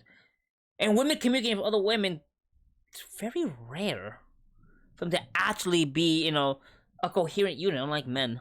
it for reasons beyond dating. For LGBTQ plus people, especially in less accepting regions, knowing who's nearby isn't just about romance, it has social value, safety value, and identity value. I never thought of that when it came to Grindr. Wow. Oh wow, the safety value. That's actually interesting. I didn't think about that, Grindr. Oh. That'd be okay, you know what? Damn. Okay. Yeah, wow. Now, if only Grindr's servers didn't crash every time there was a huge Republican conference.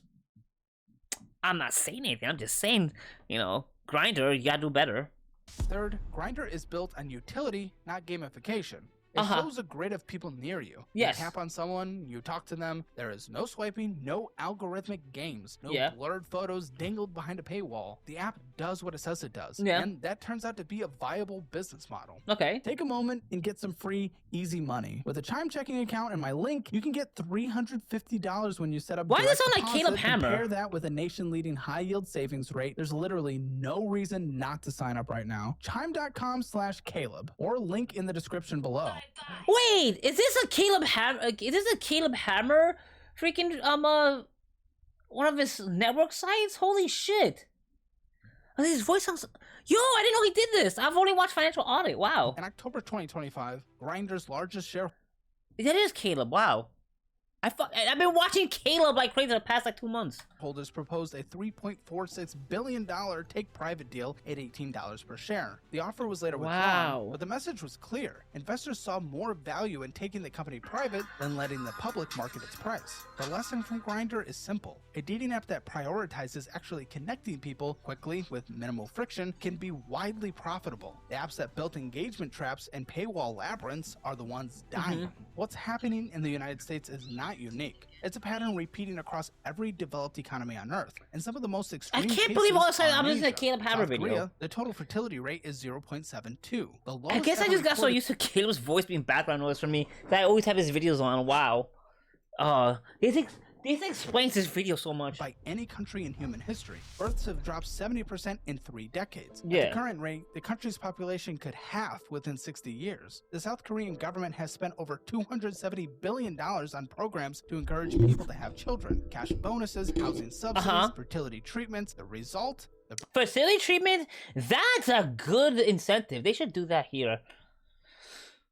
But when, as an American, I'll tell you, we do not care about people's health care. The fertility treatments are good business for insurance companies and all these other pharmaceutical cartel bullshit. So yeah, that'd be nice if that was subsidized, though. That would help because I know a bunch of people who are trying to have kids and can't. birth rate fell further. In 2017, a movement called the 4 Oh, the 4B movement. This shit was so long. Yeah, women said, okay, we're gonna stop having sex with men because they didn't vote for something.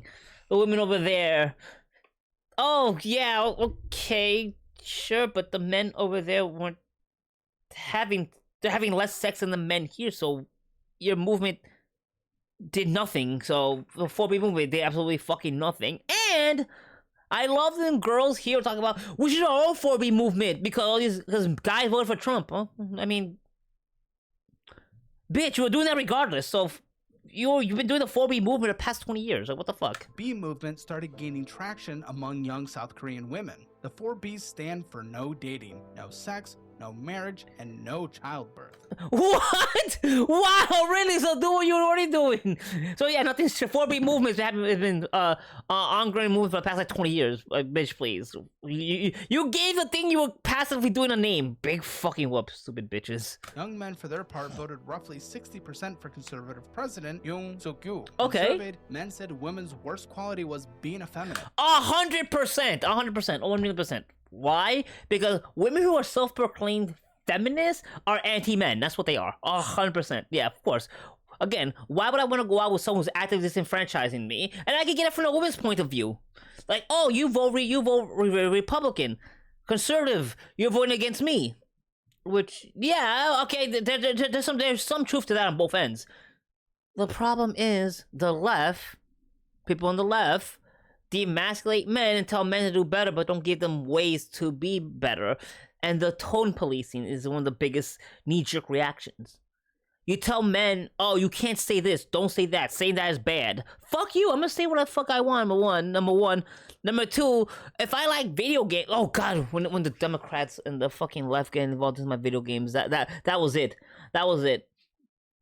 Trying to call me a bad person from liking anime titties in my video games and stuff like that, and saying this hyper masculine Master Chief or whatever from Kratos from God of War is bad, toxic masculinity, all this bullshit. Fuck you, trying to take away my male power fantasy. That's why we have this fucking divide. You could all you had to do was stay in your lane. The people on the left's biggest fucking mistake was getting into video games, trying to make video games political and take away and destroy the potential for good video games with their fucking politics. Women said men's Never-ending worst cycle. quality was having sexist attitudes. And then there's Japan. Men's worst quality is having sexist attitude. Okay. Fair. Counterpoint. Little counterpoint. If you weren't so sexist towards them, they will not have the knee-jerk reaction be sexist towards you. Which side started this? I cannot definitively say it was women, but I'll definitely say it's the left. Whether you're a leftist man or woman, I definitely say it's the left. 2% of single men aged 18 to 34 are virgins, according to 2023 survey. Through what? 2% of single men aged Almost half of Japan's single men and women are between 18 and 34. Yeah, okay. Never had sex, yeah. 18 to 34 are virgins, Yeah, according to 2023 survey data. The population has been shrinking since 2011. The term herbivore men, coined in 2006, describes young Japanese men who have lost interest in sex, dating, and relationships. But that makes no sense because herbivores still have sex. So okay, whatever. I must not be getting it. Hey Eggy, what's going on? Farming channel points while making dinner. Oh, awesome! Thank you, Eggy. Thank you, Eggy. I'm just gonna be here ranting and yapping. Ooh, thank you. Entirely. 1 in 8 Japanese children is now born through IVF. Then China, Jesus the Christ! fertility rate has fallen to 1.09, despite the government ending the one-child policy in 2016. Yeah, though they ended the one-child policy thing way too late. The cultural shift already fucking happened with social media. I'm not doing too bad, Eggy. I'm not doing too bad. Hooner's out getting food. So, Hooner's getting stuff, which is great. I'm just here watching this video, just yapping, because I feel like yapping today. I feel very yappy today. So far, so good. Thanks for asking, Eggy. And then moving to a 2-child and then a 3-child policy. The one-child era, combined with a cultural preference for sons, created 35 million... Oh, yeah. China's whole disgusting thing of if you have a daughter, they would get drowned. Ugh, that's so bad, so bad. I don't know how true those stories are, but they were so prevalent, at least some of them had to be true.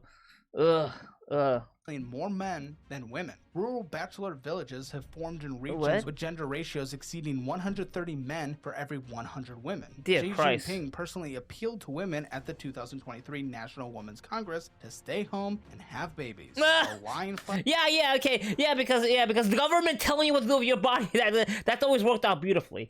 Not gonna automatically make people revolt against you. Be like, no, fuck you. Yeah, cool. Awesome, government. Awesome. Thank you. That movement, Ping, represents young Chinese people rejecting the pressure to work, marry, and reproduce entirely. Hungary offers the most... Wait, is that a thing in China? There's a whole movement of just people just stay home and do absolutely fucking nothing. They have a name for it in Japan, too. I forgot. They had like a name. Where it's mostly women, too. That was the funny part. It was mostly women. In Japan, anyway. Who just be like femcells all day. Aggressive Western experiment in pro-NATO policy. Viktor Orban eliminated income tax for mothers of 4 or more children, offered interest-free housing loans. Wait, what? If you had 4 more kids, you didn't pay any income tax? Hungarian women with 4 more children will be exempt for life from paying income tax. The primary... That is a... What? Okay, first of all, people with kids get too many tax breaks here in the United States, in my opinion. But this is a good one. Damn, 4 more children. Okay, no more income tax. Oh, but it's gonna be so easily abused with our social safety net here. Oh my god. Oh, but you did have 4 kids. Fucking Christ. Forgiven upon a 3rd child and nationalized IVF clinics. I'm all for the national IVF clinics. I'm 100% for that. Explicitly frame these policies. Oh my god, this is that fucking asshole. Oh, and I know that face. Oh, this is that guy who says the reason why the birth rate's going down in Hungary is because the gays, and blaming all the gays, which is fucking hilarious. If you're saying that the gays are the reason why people aren't having kids, does that mean the women are that insufferable that men are choosing to be gay? Which, you know, is obvious bullshit, but that's what he's saying in the verdict, because that guy said, oh yeah, the birth rates are going down in Hungary because of the gays. Wait. If it is the gays, that means the men are choosing to be gay because the women are so insufferable. Is that what you're trying to say? Is that what this idiot's trying to say? As an alternative to immigration. The fertility rate rose 28%. Yeah, I understand. No one wants immigration. Yeah. Especially in cultures that are very heterogeneous, or homogenous. Homogenous cultures. Because the more if you have too much immigration too fast, the culture kind of breaks down. And a lot of European countries do not want that, and that's been a huge problem in France with all the economic migrant problems they've been having there. And to 1.6 by 2021. Then it fell to 1.39 by 2024, the country's lowest in over a decade. A 2025 study in The Lancet found that cash incentives mostly shift the timing of births rather than increasing the total number of children. Shift the timing of births? What does that mean? I don't understand what that means. And oh my god, that baby's ear looks fucked up. Is that normal? Children a woman has. Countries that focus instead on gender equality, generous parental leave, subsidized childcare, work-life balance, like the Nordic nations, maintain more stable fertility rates at about...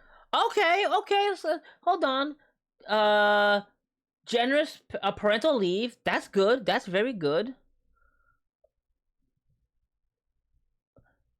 Oh, that looks normal after birth. Oh, okay. Okay. Oh, this looks so weird. Maybe because the picture was so blown up, it looked very odd to me. Okay, so work-life balance, that's a very big thing. More people in the United States will definitely have more kids and be in more relationships if they didn't have to work 2 jobs. So yes, childcare, I agree with that. Generous parental leave. I'm a little iffy on that one. I think it should be everyone have more better leave time, because I don't think that just because you choose to have a kid, I mean people who don't have to work double shifts for you. Yeah, that's my only problem with that. I think more generous leave period should be a thing rather than just parental leave. Whatever. God forbid I want some equality on everything. Subsidized childcare, work-life balance, like the Nordic nations, maintain more But stable still, 1.7 is too low. Don't you need 1.2?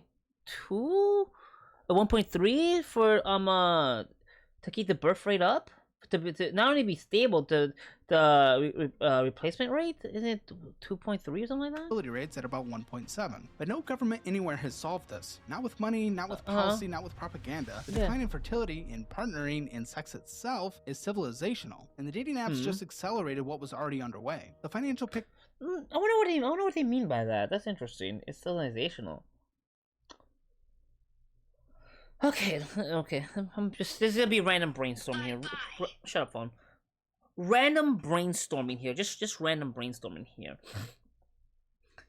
This happens in wolves. This happens all throughout a bunch of different species. When there's too many people or too many of an animal, they reproduce less. And wolves, for example, when wolves have a bunch of wolves die, they do this ritualistic howl thing to see who's in the pack, and if the number goes down, the female, they tend to have more babies, mostly more females than males, so that way they can produce more kids, more pups. That's something that happens with wolves. So are they talking about the evolutionary phenomenon of when there's not enough resources, birth rates go down? That makes sense. Maybe that's what I mean by civilizational, because that is a thing that happens in nature. You have less children when there's not enough resources to maintain the maintain. So maybe that's what's going on. Okay, hopefully that's it. For dating apps is bleak. For Match Group, an all-time high of 100. Oh, I love those numbers. I love them going down. Fuck them. Fuck them. $70 per share, now about $31. Market cap from $48 billion to roughly $7 billion. Oh, $41 billion decline. Thank you. I love that. I love that. Revenue growth has gone from 25% in 2021 to effectively 0 in 2025, $3.49 billion. Let's go. Flat year over year. Paying users down for 5 consecutive quarters. Tinder subscribers fell from 10.8 million to 9.6 million. Good. The one bright spot was Hinge, which grew payers by 19 to 31. Yeah. The whole point of the app was designed to be deleted, quote unquote bullshit. What was Hinge's gimmick? I don't even know. I don't even remember. But then Hinge founder Justin McLeod left in December 2025 to start an AI company called Overtone. Oh no! Is that the AI dating thing that makes AI avatars of you, and then you match? If you match with someone, both your AI avatars, based on your data that you give it, see if you're compatible? Oh god, Bumble, I fucking hate AI. All-time high of $79 per share, now about $3. Market cap from roughly $13 billion to roughly $355 million. Revenue peaked at $903 million in 2022 and has declined ever since. Paying users fell 16%. Well, what if I'm getting double audio? Stock hit an all-time low of $2.61 in February 2026. I wonder if it's double audio. Crap, I'm not sure. I should put on headphones. 3 straight years, 47% EBITDA margins. Analysts rate it buy with an average price target at around $19. It's the only publicly traded dating company that Wall Street is optimistic about. But going back to Match Group, its CEO Spencer Rascoff, the co-founder of Zillow, joined in January 2025. Tinder announced its first ever product event called Sparks in 2026. What in the fuck is this? Sparks? Oh god, let's see. for March 12th. Both Match and Bumble are betting heavily on AI features. The question Which is is whether stupid. AI can fix what AI arguably helped break: algorithmic matching that optimized for engagement instead of connection. Yes, yeah. I'm gonna love this. I'm gonna take. I'm gonna love the profile optimizer. Gonna take my picture and apply so much AI filters. It's gonna like DLSS 5. And my fake AI avatar is gonna match with your fake AI avatar. See if they're compatible fakely, and we actually get to match, and we have to pay for that match. Of course. Of course, it's getting worse. The spiral is real. There's one more threat to dating apps that few people in the industry want to talk about publicly. What's that? AI companions. In the first half Oh, of yeah, 2025, AI companion apps generate Yeah, mind you, the AI companionship thing is largely women. Huge amount of women are going for AI companionship, which is wild. You would think it'd be the men. No, men are going after the sex dolls. So hey, it shows you what each sex prioritize. rated $82 million in revenue and 60 million downloads, an 88% increase over the previous year. There are now 337 AI companion apps generating active revenue worldwide, with That is insane. The loneliness economy is amazing. 128 new ones And I launching hate in it. just 6 months. Google searches for AI girlfriend surged 2,400% between No, search AI boyfriends. Watch those numbers. 2022 and 2024. Replica, the leading AI companion, has Yep. roughly 30 million users. 60 There's no way. Replica was known as the women's app. This can't be right. 5 to 72% are male. Average daily engagement No. When I think about something else, what was that app? Hold on. I gotta look this up. There was a Reddit to go. Reddit AI.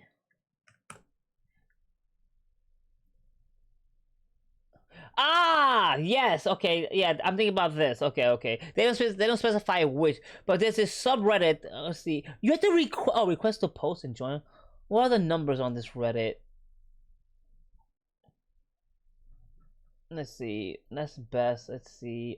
New. 11 hours. Oh wow. This largely died. Reddit largely died down. A day apart, really? So my boyfriend is AI. This subreddit, when did it start? Started the end of sometime last year. Damn. Okay, no. Okay, it went down like crazy because this shit.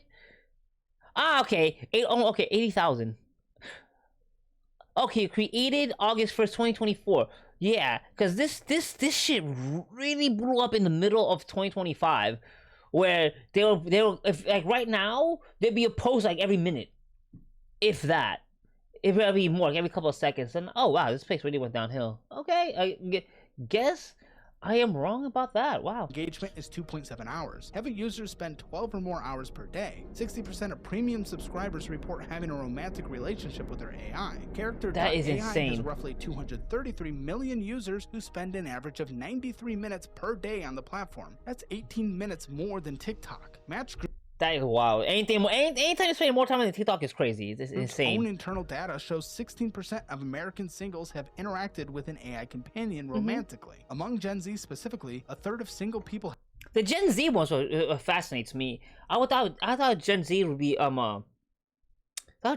lot less for some reason. I don't know. I figured that'd be more something for like the Gen X, the Boomers, the Gen X, and the Millennials will be more on because they're older.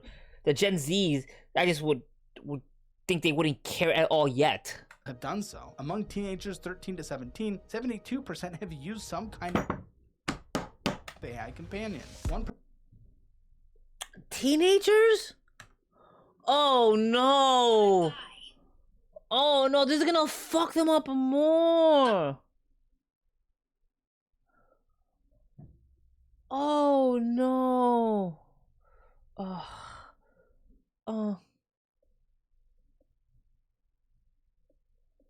Oh, this is gonna fuck them up more. Okay, if teenagers do not interact with people enough, but now they're gonna have even more fucked up and warped view of things. with these AI things. Oh no, this is so bad. This is so bad. Among teenagers 13 to 17, 72% have used some kind of AI. That is too wild. Great, Gen Z's about to get even fucking worse. Oh no. Oh, I'll be right back. I need to use the bathroom again. Shit. Oh.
Okay, cool. Back. Okay, I had to use the bathroom. My mom just came back. I am upset I can't use this entire video at all. You know what? I'll just freaking just instead of doing all the editing crap. You know what? No, fuck that. I'm still gonna post this on YouTube. Fuck it. I'm just gonna write some stupid captions on the parts I've muted myself doing. But yeah, cool. Teenagers using AI. Using AI companions before they enact the actual people in the real world. Awesome. Companion. One projection suggests 15% of people could choose AI partners over human marriage by Oh, you mean Japan? You mean Japan? 2035. Market projections for AI companions range from $140 billion to $521 billion by 2033, dwarfing the dating apps industry's $6 billion. Italy has already banned Replica. California has Wait, what? Replica was banned where? Dating apps industry's $6 billion. Italy has already... Oh! That's good! I like that. Okay, good, yeah. Yeah, some things we don't need. I'm sorry, some things we don't need. I'm sorry. Some things are to the detriment of society. Like, if there was a way, let me tell you something. If there was a way to not violate all our privacy, I would love if social media apps did not or 18 plus only 18 plus. I do not need a fucking 13-year-old's opinion on Palestine. Okay, fuck you. I don't need a fucking stupid kid's political opinion on anything. They don't know anything. If there was a way to have social media sites 18 plus without violating all our privacy, I'll be for that, but there's just no way. So you gotta deal with that bullshit. If there's a way. Ban Replica. California has passed a bill to regulate AI companions. A federal law called the Chat Act was introduced in September 2025, targeting AI companions accessible to minors. The question is no longer will dating apps recover. The question is now whether a meaningful share of the population will stop choosing human partners at all. Not everything. Oh yeah, 100%. 100% they will. Political divide, feminism, of course. What does Asmongold always say? Most of 90%, like 99% of society's problem is comes from incels and Karens, or incels and Jessicas now. Since Karen's outdated, it's Jessica. So yeah, that's where 90% of our problem. And I would like to argue the fact that the Karens create the incels to begin with. So yeah. Thing about this story is bleak. Google searches for professional matchmakers nearly doubled between January 2000. Professional matchmakers are such a fucking scam. They don't do shit for you. They will literally lie to the other person or embellish the shit so bad. That's fucking worthless. I've never used professional matchmaker, but I know a few people have. And it's like, yo, it's fucking horrible. 25 in January 2026. Everbright recorded 1.5 million searches for dating. And wait, what do you need to become professional matchmaker? What's the degree of such criteria for that? That's I'm curious. In singles events in a single year, board game speed dating events rose 400. That looks like fun. Hold on. Where is this? Ages 25 to 39. Hold on. A board game speed dating. This now okay. Oh, you know what? This was like a single event I can go to, and I'm gonna be completely honest, and I assume that 99% of them people there are gonna be guys. But you know what? At least I can find a friend. Hold on. I do not see many women going to this, but I would go to this. No one to be a sausage fest. 100%. I would go to this. 100% between 2022 and 2023. Oh my god, running board clubs, games, hiking groups, co-ed book clubs, and fitness communities are being talked about openly as alternatives to the apps. Yeah, but then again, that's what I was talking about earlier. Hopefully I wasn't mute for that part. The third place. Without a third place to meet people, this is what happens. This is why people meet their dating partners, significant other, whatever you want to call it, through work. But all of a sudden, meeting people at work is bad. So for some people, so feminists push this narrative about that.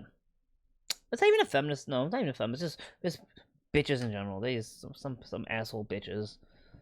Don't date your job. But that's how most people. The people who I know who've been in a relationship for 20 plus years have met through work.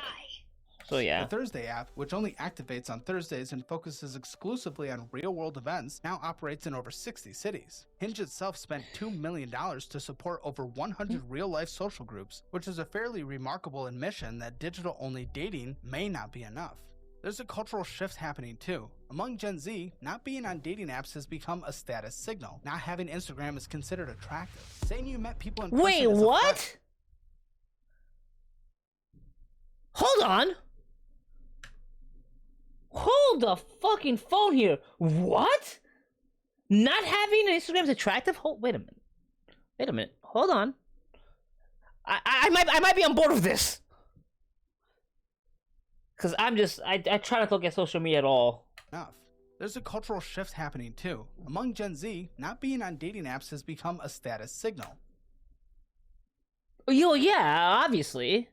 Okay, good, okay. Not having Instagram is considered attractive. Really? Saying you met people in person is a flex. Interesting. Interesting. 90% of Gen Z respondents in one survey said they'd prefer to meet a partner offline. Okay, but how? That's the thing. Again, the third place argument. My third place argument. The irony is that an industry that helped kill organic meeting is now trying to recreate it. There are Oh no. How? 3 scenarios for what comes next. Oh. Scenario 1. The apps adapt. They fix Yeah. the algorithms, they stop optimizing for time on app and start optimizing for actual matches. They Not gonna make happen. Pricing transparent. They implement real identity verification. They use AI to improve match quality instead of to extract more money. They stop banning people with no appeals process. Now Ah, like me. this requires accepting slower growth, lower engagement numbers, and shorter subscription periods. Okay. Wall Street would hate it. Yeah. But it might save the industry. Scenario 2, the apps decline and something else fills the gap. Real-world matchmaking scales up. Or these freaking dating apps do more real life dating events. That'll be a thing. I got soft banned on X. How did you get soft banned on X? How did you get shadow banned on X? Are you sure you got banned, shadow banned, or is that just no engagement on X? Because the engagement on Twitter has dropped so fucking bad over the past 6 months. It's not even funny. Community events become the primary way people meet. I would love more Fitness community groups, events. Hobby communities, and professional Churches. I did hear about more young people going to church now. And other than they're going to churches to try to get laid. So fitness groups, hobbies, communities, and professional management. The hobbies is the hardest thing if you don't have money. That's the hardest thing. You got an email and wow, that's so weird, Edwin. That's so odd. Is it a real email? Out of curiosity, I've never seen an email like that. Well, I guess if you can't post anything, then it would be real. So weird. Yeah, interesting. If you can't post anything on your Twitter account, very odd. That is so peculiar. I mean, my OF Twitter gets shadow banned like crazy, and most of the time when I log into my OF Twitter, it's like, oh, you have no followers or nothing. Start over, or they try to trick me to delete my own account apparently. But that's because Twitter doesn't want those kind of accounts, even though that's how they make even though that's their most active user base, and they make all their money. matchmakers take back the territory so weird. that apps captured over the past decade. Oh, I just thought about it, Egwin. It could possibly be that one of your a third-party app that has access to your Twitter did something. Like if you have a Gleam, or you use your Twitter to log into other services, could be one of those things. Could be one of those apps that violated something. That did happen with Gleam at one point. They had a security breach, and it was posting to my Twitter for some odd reason. It was posting random bullshit to my Twitter, some scam accounts. This is already happening in American and European cities. Investing in real-life social groups is an early signal. Yes. Scenario 3. So like one of the apps that you have connected to your Twitter account could be doing some scam activity, which could be why. That happened to me from I think Gleam. Then I don't know then. Then I have no idea. Nothing fills the gap. The apps keep dying. Cold approaches stay socially unacceptable. Cold approach. Have we just randomly go talk to somebody? Because I do that all the time, actually. Political polarization keeps shrinking the pool of acceptable partners. Yes. Men retreat deeper into the isolation. And Oh, this is so bad. Women opt out of dating entirely. To be fair, I'm gonna say a lot of women who opt out of dating don't do it voluntarily. They just become so fucking annoying, entitled, that you don't want to date them. Like, seriously, so a lot of women, they think that like that when the way they talk about themselves, like they're the end all be all, is not a very attractive thing to men. Okay. Birth rates continue to fall. And I'm gonna add something else to that. Okay, I'm gonna as someone who is pro sex work, and yes, sex work is real work. I don't want to fucking hear that bullshit. Unfortunately, a lot of guys say, at least they claim, you know, that they don't want to date a girl who does sex work, even if it's just online, which I think is fucking stupid. I'm sorry. I would love. My ego would be so goddamn big if I was going out with a girl that other men were paying to see what I'm getting. That would boost my ego so much. Wait, you have a bunch of guys, like we're dating, we're making content together, and people are paying you to wish they were me? Oh, my ego. Oh, but most men see that as simp or stupid. It's the oldest profession. It's a biological need. If guys pay to watch a video, if guys pay to look at some girls play for titties, God bless. It feels good, okay? I'm not gonna shame you. I'm not gonna look down on you. It's whatever. But yeah, why a lot of guys quote unquote say they'll never go out for a girl who does OF is fucking stupid to me. Like, bro, you're an idiot. Like, oh my god, it turned me to a leftist. I'm gonna say the most feminist thing of my life. Is your masculinity so fucking fragile? A friend of mine had that for 4 years. He dated an exotic dancer. Oh, that's awesome. God bless. Although the only problem I would have with an exotic dancer is I'd be so worried about her safety. That's the only thing. I want to make sure she had a gun. That's the only thing for dating an exotic dancer. I'd be so worried about her personal safety, because there are a bunch of creeps out there. Loneliness becomes structural and permanent. AI companions absorb the demand that humans can't meet. Demographic. But the AI companions from 13 to 17-year-olds, that's fucking problem. That's an issue real bad. Decline accelerates. But the desire for connection hasn't gone away. No, of course not. 78% of Gen Z and 73% of millennials say they still hope to get married someday. Really? Gen Z? Well, okay, no, that makes sense. A lot of Gen Zers don't want to have kids. That's what I was thinking about. No, but then again, I don't see the point of getting married if you're not gonna have kids. That's just me. Because most people don't want to have kids, which I understand. I don't want to have kids either. So if I don't want to have kids, I do not see the point of marriage. But but not everyone sees things like me. Okay, you know, whatever. Okay, whatever. They split up because of his work in a different state. More a start of other. Oh wow. People want love. That hasn't changed. But people. Well, that's how you know the relationship wasn't that great, because if that was the case, she would move with him or something. Don't want to get canceled for trying to find love. What actually changed is the infrastructure. Dating apps replace friends, families, churches, bars, and workplaces as the. Yeah, God, I'm an atheist, but man, you did meet a lot of people through church. That was definitely a thing that happened when I was growing up. Number one way people meet. They became the infrastructure of modern romance. And then the infrastructure started to rot from the inside because the companies that built. It didn't rot from the inside. It was designed to fail, because these dating apps are designed to tease you into finding a match, but actually find a quality match. No, they wouldn't make money. It's that these apps were designed from the ground up to prey on your loneliness and insecurities. It discovered there was more money in keeping people lonely than in helping them find somebody. $54 billion in market cap destroyed. Good. 24% of young adults not having sex. They're not having sex thing is a big problem, man. I feel bad for the alcohol industry, because man, if people would drink more, there'll be a lot more sex. Okay, that social lubricant does wonders. I am pro drinking, even though I don't drink that much. Pro social drinking, okay. There's obviously, you know, the poison's in the dose, or the dose. I'm saying dose like it's number 2 in Spanish. The poison is in the dosage, okay? Seriously. So yeah. Society will start healing once alcohol consumption goes up. I will die on that hill. Shit. Fertility below replacement in virtually every developed nation. A Surgeon General calling loneliness an epidemic. People getting canceled for cold. Thank God they did not say male loneliness epidemic, because that's just stupid. Well, I had last week the say suck of my youngest. I mean, okay, that's good that you did that, Egwin. But I'm pretty sure he knew about more things than you've ever thought of at that age. Like, your youngest does have access to the internet. He probably knows about kinks I don't even know about yet. Approaching. But God fucking bless you for having the talk, because we need to have that talk.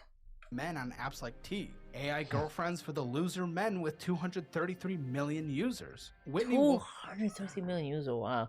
I'm mad he didn't bring up the women though, because there's a lot more women using AI companionship. I guess they don't have the numbers. But yeah, women are worse with AI companions. Men are worse when it comes to the sex doll. He, as far as I know, has no interest in girls. Oh, really? Oh, okay. Oh. I mean, maybe he's keeping that from you because he's shy about it, or maybe he's still too young to care, or maybe he's like, maybe he's into men. I don't know. Well, whatever works. Heard ring the Nasdaq bell 5 years ago for $13 billion, the youngest. Or maybe he's growing up in an environment that sees relationships as pointless, which is the whole topic I've been talking about the past 2.5 hours. Female self-made billionaire in the country. Today, that company well, not pointless, but just really goddamn painful. And is under investigation for fraud. She helped us. You know what? He's not wrong. He's okay. A girlfriend is too expensive. All right, your youngest is financially responsible. God bless him. God, good kid. You raised a good one, Egwin. 100%. Oh, the kid is financially responsible. God bless. Destroy relationships, but hey, at least she girl bossed her way to the Nasdaq. The apps didn't break dating, and maybe even she didn't. The apps were supposed to fix something that was already fraying. They made it worse, and they charged us for the privilege. Fuck them, fuck her, go out and get laid. 100%. There is a man. Okay, I'm gonna watch that one. Let me add a marker. Did I do that right? There we go. Cool. I wanted to add that marker there. Cool. So I can split that up and then do things. Okay. Oh God. Yeah, I fucking hate dating apps. The stupid loneliness economy bullshit. And now I'm gonna dive deeper into it. So I didn't watch that last video. That was a Caleb Hammer video. Well, his production company. Let me put the channel up. I have the current video on top there. Yeah.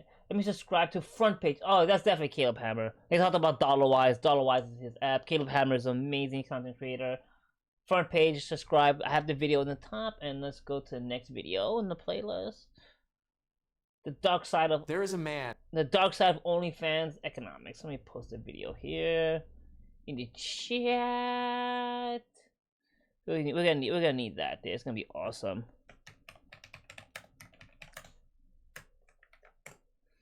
Let me pin that. I gotta go through this whole painful process. Okay, cool. Got that up there. Alright, so I have not watched this video, but this is on the dark side of the economics of OnlyFans. Another thing that's targeting this one I think is more damaging towards women in the long run, because there's an unfortunate thing where there's been a lot of young girls. Was this I had to have the talk. He goes every 2 weeks to parties with 15, 21. Oh my God, 21-year-olds! Dear God, well, I hope the 21-year-olds ones watching them, not participating in the parties, because that'd just be weird. That'd be very creepy. But yeah, I think OnlyFans hurts women a lot more, because the thing is, it's not for everybody. There are girls who are perfectly fine being very sexual, and it's actually who they are, and they have no problem being promiscuous, and it's fine, it works for them. But there are some girls who do OnlyFans as an easy way to make money, quote unquote easy way to make money. That shit is not easy, number one. And something they don't want to do. Like not every attractive girl is gonna be a porn star, okay? Not everyone wants to be. It's just not who they are, okay? But what happens? They make these OF accounts to try to make money because times are hard.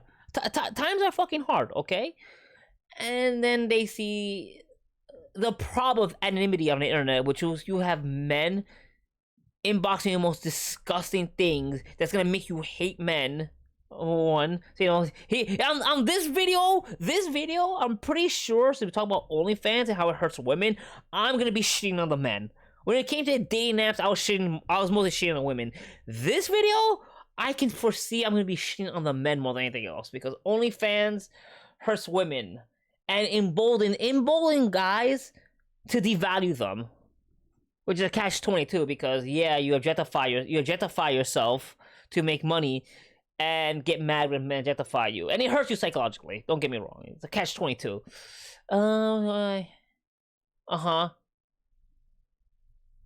There's a lot of unsafe sex. Ooh, that's not good. Unsafe sex bad. We don't like that. Sex good. Unsafe sex bad. We don't want that kind of sex here, or anywhere. And who has made over $1.1 billion from OnlyFans in a single year, and there is almost a 100. How much? Because I heard, I cannot verify this with any actual facts, that OnlyFans is worth more than NVIDIA, which I completely believe. How much in the first year? There is a man who has made over $1.1 billion from OnlyFans in a single year. Okay. And there is almost a 100% chance you have never heard his name. I thought this... Okay, maybe I don't think about the CEO of OnlyFans. I thought the CEO of OnlyFans was a woman. Maybe the guy who's... Yeah, it makes sense if it was the guy who started it. That would make a lot of sense. He does not do press. Yeah. He does not post. Uh-huh. He does not appear at technology conferences with a carefully rehearsed TED Talk about disruption. He filed his financial disclosures quietly in the United Kingdom. In the kind of bureaucratic documents that most journalists walk right past. And he collected his money in the same silence. That alone would be a fascinating story. But here's the part that nobody talks about when they talk about OnlyFans. What? The platform that became the global symbol of creator empowerment, the one that supposedly... I remember when OnlyFans first came out, it was literally just an app. It looked like it was designed for streamers, where originally it was for people to have exclusive access to you as a streamer and influencer type of thing. It was originally never designed for pornography. Okay? I remember those days. And I was like, this is so fucking stupid. I think I got an email about it. They want to join the platform. And I was like, this is so fucking stupid. No one's gonna pay to talk to me, and they're not. But when you have titties out there, it's a different story. Let ordinary people cut out the middleman and finally get paid what they were worth, has a median creator income of less than $180 per month. $180. Look, an extra $180 goes a long way these days, okay? It's not much, yeah, but every little bit fucking up. So $180 for posting a few pictures on the internet, I do not blame anyone, man or woman, for making OF content. As someone who has done it, okay? Did I succeed? No. I think the most I ever made was like $400 in my first year, and I stopped because it's just too much work. It's just hard. That is not a typo. That is not me cherry picking a bad month. That is the number. And the gap. Damn, that means I made way less than $180 a month. Oh my god. I made less than minimum wage at OnlyFans, but I didn't spend that much time on it. So yeah. Between that number and the $1.1 billion at the top of the story tells you almost everything you need to know about who actually won when the creator economy arrived. So let me take you through the whole thing. The winner in any economy is just like the gold rush. The guys and girls who say the picks and axes. During the gold rush in the early American days, alright, there was this guy who's genius. I forgot his name. What he did was he found some gold. He took the gold. He said he found it in the river, went back to the major towns. This guy owned a shop that sold the shovels and pickaxes. He started the gold rush, then everyone started going to California, where he owned a store where they marked up the price of the pickaxe and the shovels tremendously to make profit. That's the winner in every economy. the guy who sells you the pick and axes. It's like in the AI economy. The winners in the AI economy are the infrastructure for the AI, like VRT for cooling these data centers, data center property companies, the chips themselves. Okay, those are the winners in the AI economy. The AI itself is bullshit. It's going nowhere fast. Trust me. It's too commoditized anyway. But yeah, the winners are the guys who are selling the pick and shovels in every economy. Always, because they will always get a cut. The founding myth, the invisible billionaire, the fake band that panicked an entire industry, and the structural reality that every creator on every platform is eventually going to run into, whether they know it or not. Because what's this? This is not really a story about adult content. Okay. It is a story about who controls the internet and how they use that control when... Wow! 1 minute, 30 seconds in, this video took me for a complete loop. I was not expecting any of this. Hold on, this is very interesting. Okay, interesting. Okay. This is way more interesting than I originally thought it was going to be. The title was to lure me in. This seems like this was like a great bait and switch. Hold on, okay, now I'm interested. This is going to be good. It counts. I hope it is. And the answer, as always, is not the person you thought. It never is. OnlyFans launched in 2016.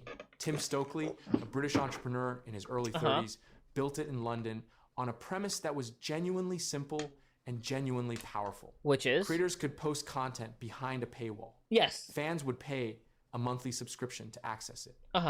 OnlyFans would take 20%. Yep. The creator would keep 80%.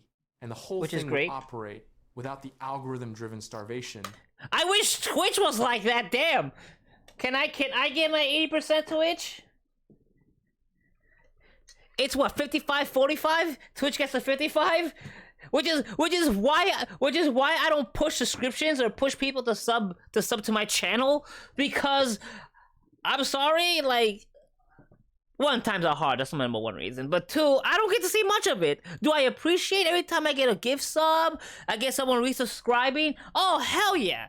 It's not because of the money, it's because, like, wow, you value what I put out there so much that you're willing to give me a little something. That's the best part. But I don't push it because I really don't get much of the money. I'm not gonna force anyone or try to guilt anyone to pay me. No. But with the people who do, who show me a little appreciation, oh my god, it's the best feeling in the world. And I honestly don't deserve it. Every penny I've made off this app, I don't deserve. But man, it would be nice if I got more of it. Twitch. Making Instagram and YouTube feel like a second job that never paid enough. That pitch landed. Really? Making money on Instagram is always baffled me.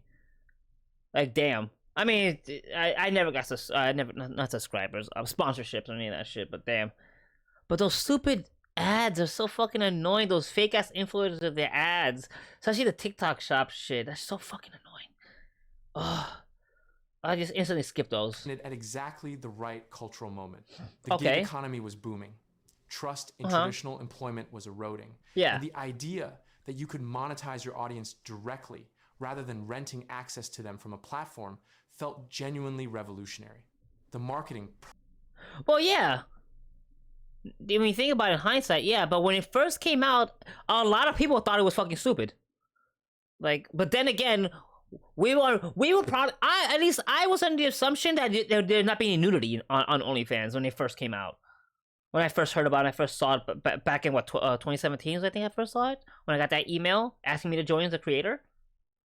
I mean, but at that time, no one thought anything about it. There'd be nudity on the platform. Practically wrote itself. No middleman. Yeah. No algorithm gatekeeping your income. Just... Which kind of sucks, because discoverability on OnlyFans is just... Oh my god?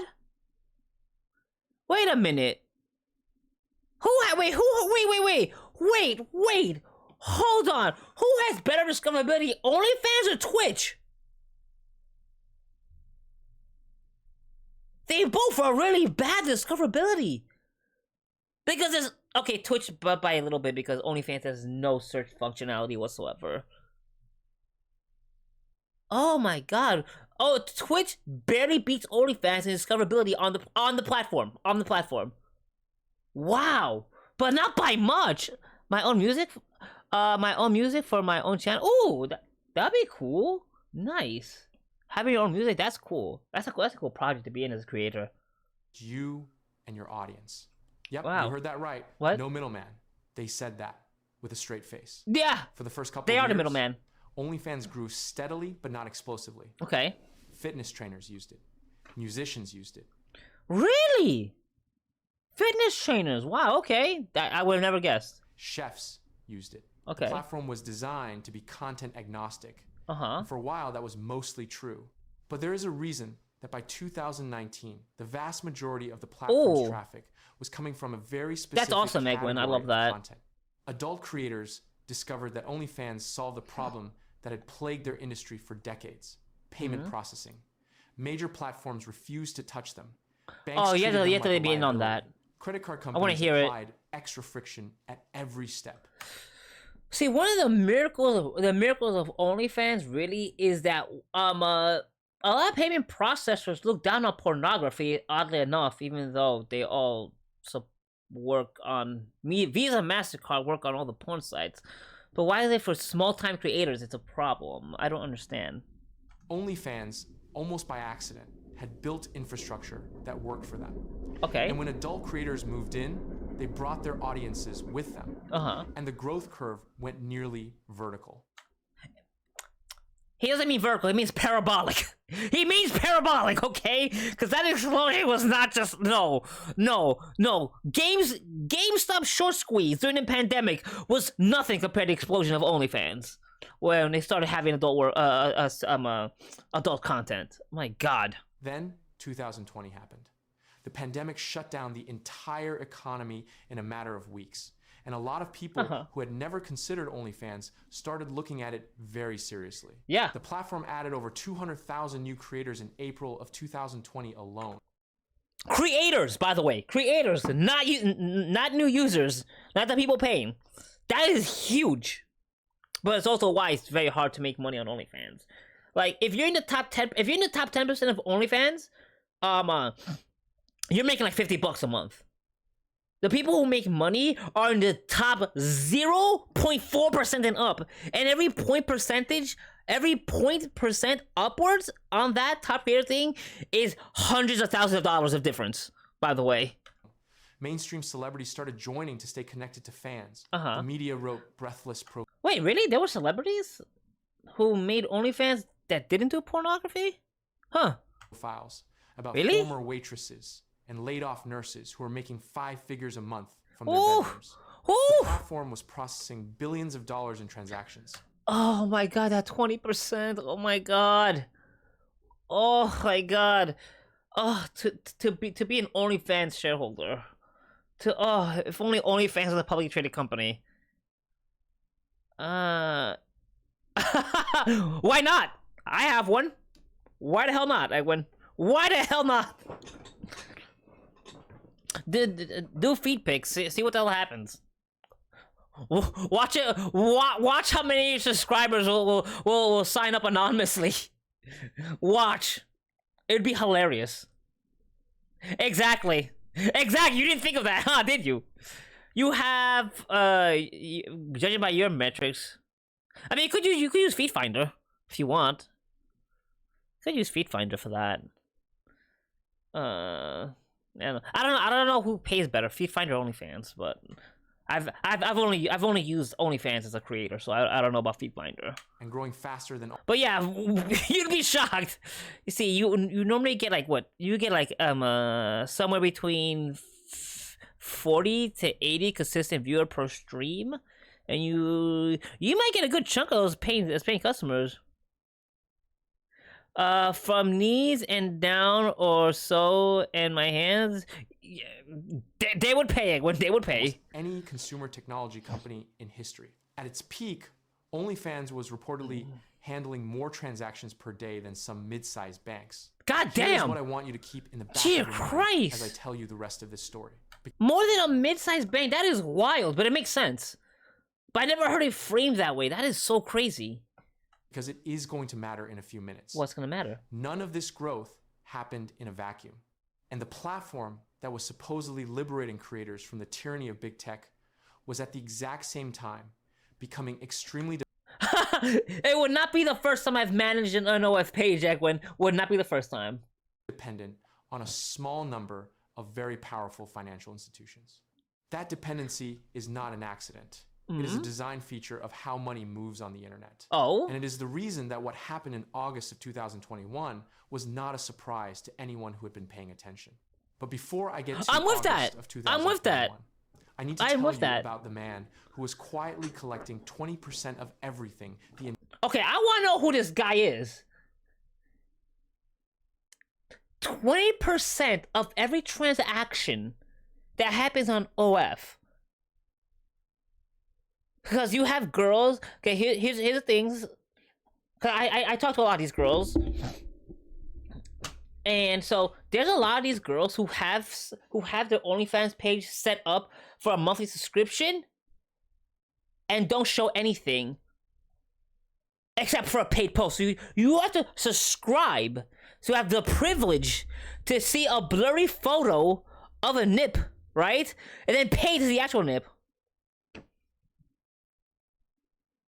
I am shocked you haven't done that forever ago, because I did that a while ago because he was really being a butthead. And I think I did that for, I think one time I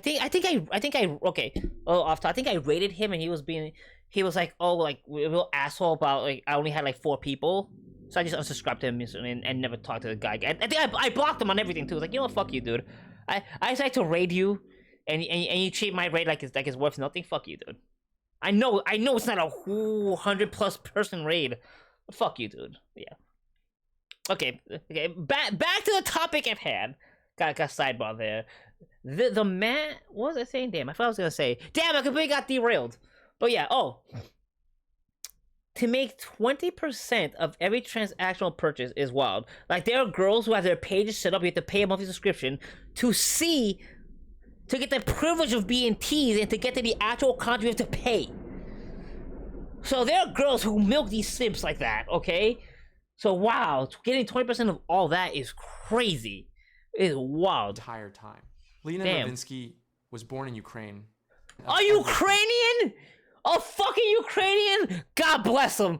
Oh my God, really? Okay. Oh wow, this is wild. I literally thought it was that UK dude from earlier. The entire time. Leonid Ravinsky was born in Ukraine, okay, and grew up in the United States. Okay. He is, by almost all accounts, extraordinarily private. Good. There are almost no photographs of him in circulation. He rarely speaks to journalists. His public profile is close to non-existent for someone sitting on a fortune of that size. Good. Smart. We do know smart man. Comes largely from court records, regulatory filings, and the kind of investigative journalism that involves reading extremely boring documents for a very long time. Which no one's going to do, especially the journals. The journals aren't going to do all that. The journals are not going to actually do any work, okay? Long time. And what those documents reveal is a background that is, let us say, textured. Before OnlyFans, Ravinsky was associated with MyFreeCams, one of the largest adult webcam platforms in the world. That connection alone is not scandalous. What? The adult entertainment industry is a legal industry. Yes. But the fuller picture of his early career involves companies that were sued and investigated for spam campaigns targeting users of adult websites. The FTC. Yeah, isn't this common practice? Isn't this? I mean, it's so common. I did not think it was illegal anyway. I feel like I'm being educated right now. Okay. Wow, I was unaware of this. Okay. Wow, very interesting. He went after several of these operations in the 2010s. And Ravinsky's name appeared in the orbit of some of those cases. Yeah. Though not as a defendant, he was apparently operating adjacent to the lines rather than across them, which is a skill, a very profitable skill, as it turns out. Ravinsky acquired a controlling stake in OnlyFans in 2018. Reports suggest... So does that mean he didn't create it then? Because if I understand, he did not create it. It was I think it was a woman initially. I think it was. He paid something in the range of $10 million for what became a 75% ownership position. $10 million for a platform that would go on to process over $5 billion in a single year. That is either the best deal in the history of digital media, or a number that makes you want to sit very quietly in a dark room and think about the choices you have a lot of made money. in your life. I am going to guess it is both. Now here's the part of the story where I need to introduce a second character. Okay. Because the real drama of OnlyFans does not come from Radvinsky alone. It comes from the I'm going to context clues the payment processors who don't want to do this kind of. Okay, it's weird because Visa tried this with Steam. Visa stopped doing payment processing for Steam, saying that yeah, you have adult content, so we're not going to process you. And then funny enough, Trump came in and said no, you can't do that shit. So, like it or not, Trump saved Steam. Okay, it's one of those things no one talks about, but he did that in his first year. So the payment process has a kind of moral clause, and they don't want to support companies that do these things that's immoral. Bye. Which is I don't know how sex is immoral. It's really stupid. Institutions that were always quietly holding a gun to the entire platform's head without anyone really talking about it openly. I am talking about Visa and MasterCard. Oh, of course. Okay, they are going to this. Okay. Oh God, we're gonna go into much. I used to be a Visa and MasterCard shareholder, and I sold out. I took a profit, and never went back because I just do not like the fucking companies. I'm fucking sick of this fucking duopoly. Ugh. And to understand what they did to OnlyFans, you need to understand what happened to a different company first. Oh no! In December, mind you, OnlyFans payment processor is Stripe. So there's a level in the only reason why you can use MasterCard and Visa on OnlyFans is because MasterCard, Visa don't directly work with OnlyFans. There's a middleman called Stripe. So yeah, that's the reason. That's why they get away with it. If trying to enforce their morality clause, there's a middleman. Same thing. It's the same thing how Elon Musk gets poor people to mine cobalt illegally, and because Elon Musk isn't paying them directly, he's paying another company, and that company bribes the officials over there, and then have slave labor, like literal slave labor, to farm for cobalt. So yeah, it's the same thing, the exact same process. Of 2020, the New York Times published an investigation into Pornhub, the world's largest adult content platform, documenting the presence of videos depicting child sexual abuse and non-consensual content. Okay, we're gonna go there, huh? Okay, we're gonna go there. Yes. One thing OnlyFans is known for is having child content on it. 100%. Jesus Christ, you have no idea. And I will take you to the example of what's her name? Not the hollaback girl. That makes no sense. Catch Me Outside girl. The Catch Me Outside girl has content of her from the age of 12 when she blew up. Okay. Not only did she have her official account with the minute at 12:01 when she turned 18 had content posted, but unsubstantiated rumors have it that her mother made an account for her, right? Use her mother used her identity to verify the account where they were posting stuff of her since she was 12. It's unverified, but I believe it because OnlyFans does have a bunch of adult content on it, and the reason why I know this to be a fact is because on OnlyFans I've been messaged by accounts pushing for child content. They're trying to sell me this stuff. And unfortunately, I will tell you this, it's happened a handful of times. I've reported it every time, and nothing has happened. The piece was devastating.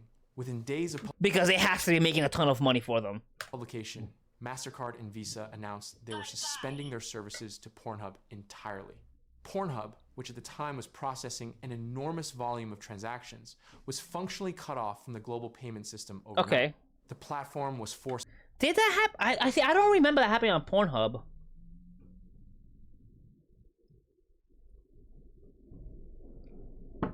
Yes, but you have to understand, Ekman, this is stuff that the Epstein class loves, and the entire world caters to the Epstein class. This is it. This is it. I don't know what happens to men and women when they get, mostly men, let's be honest, that get that kind of absurd riches. They become PDFers. I don't know. I don't understand it. But yeah, that's a thing. I don't understand it. It's this. I don't fucking understand it. I can only assume that the reason why a bunch of PDFs are multi-billionaires is the fact that's the only way they can get away with it.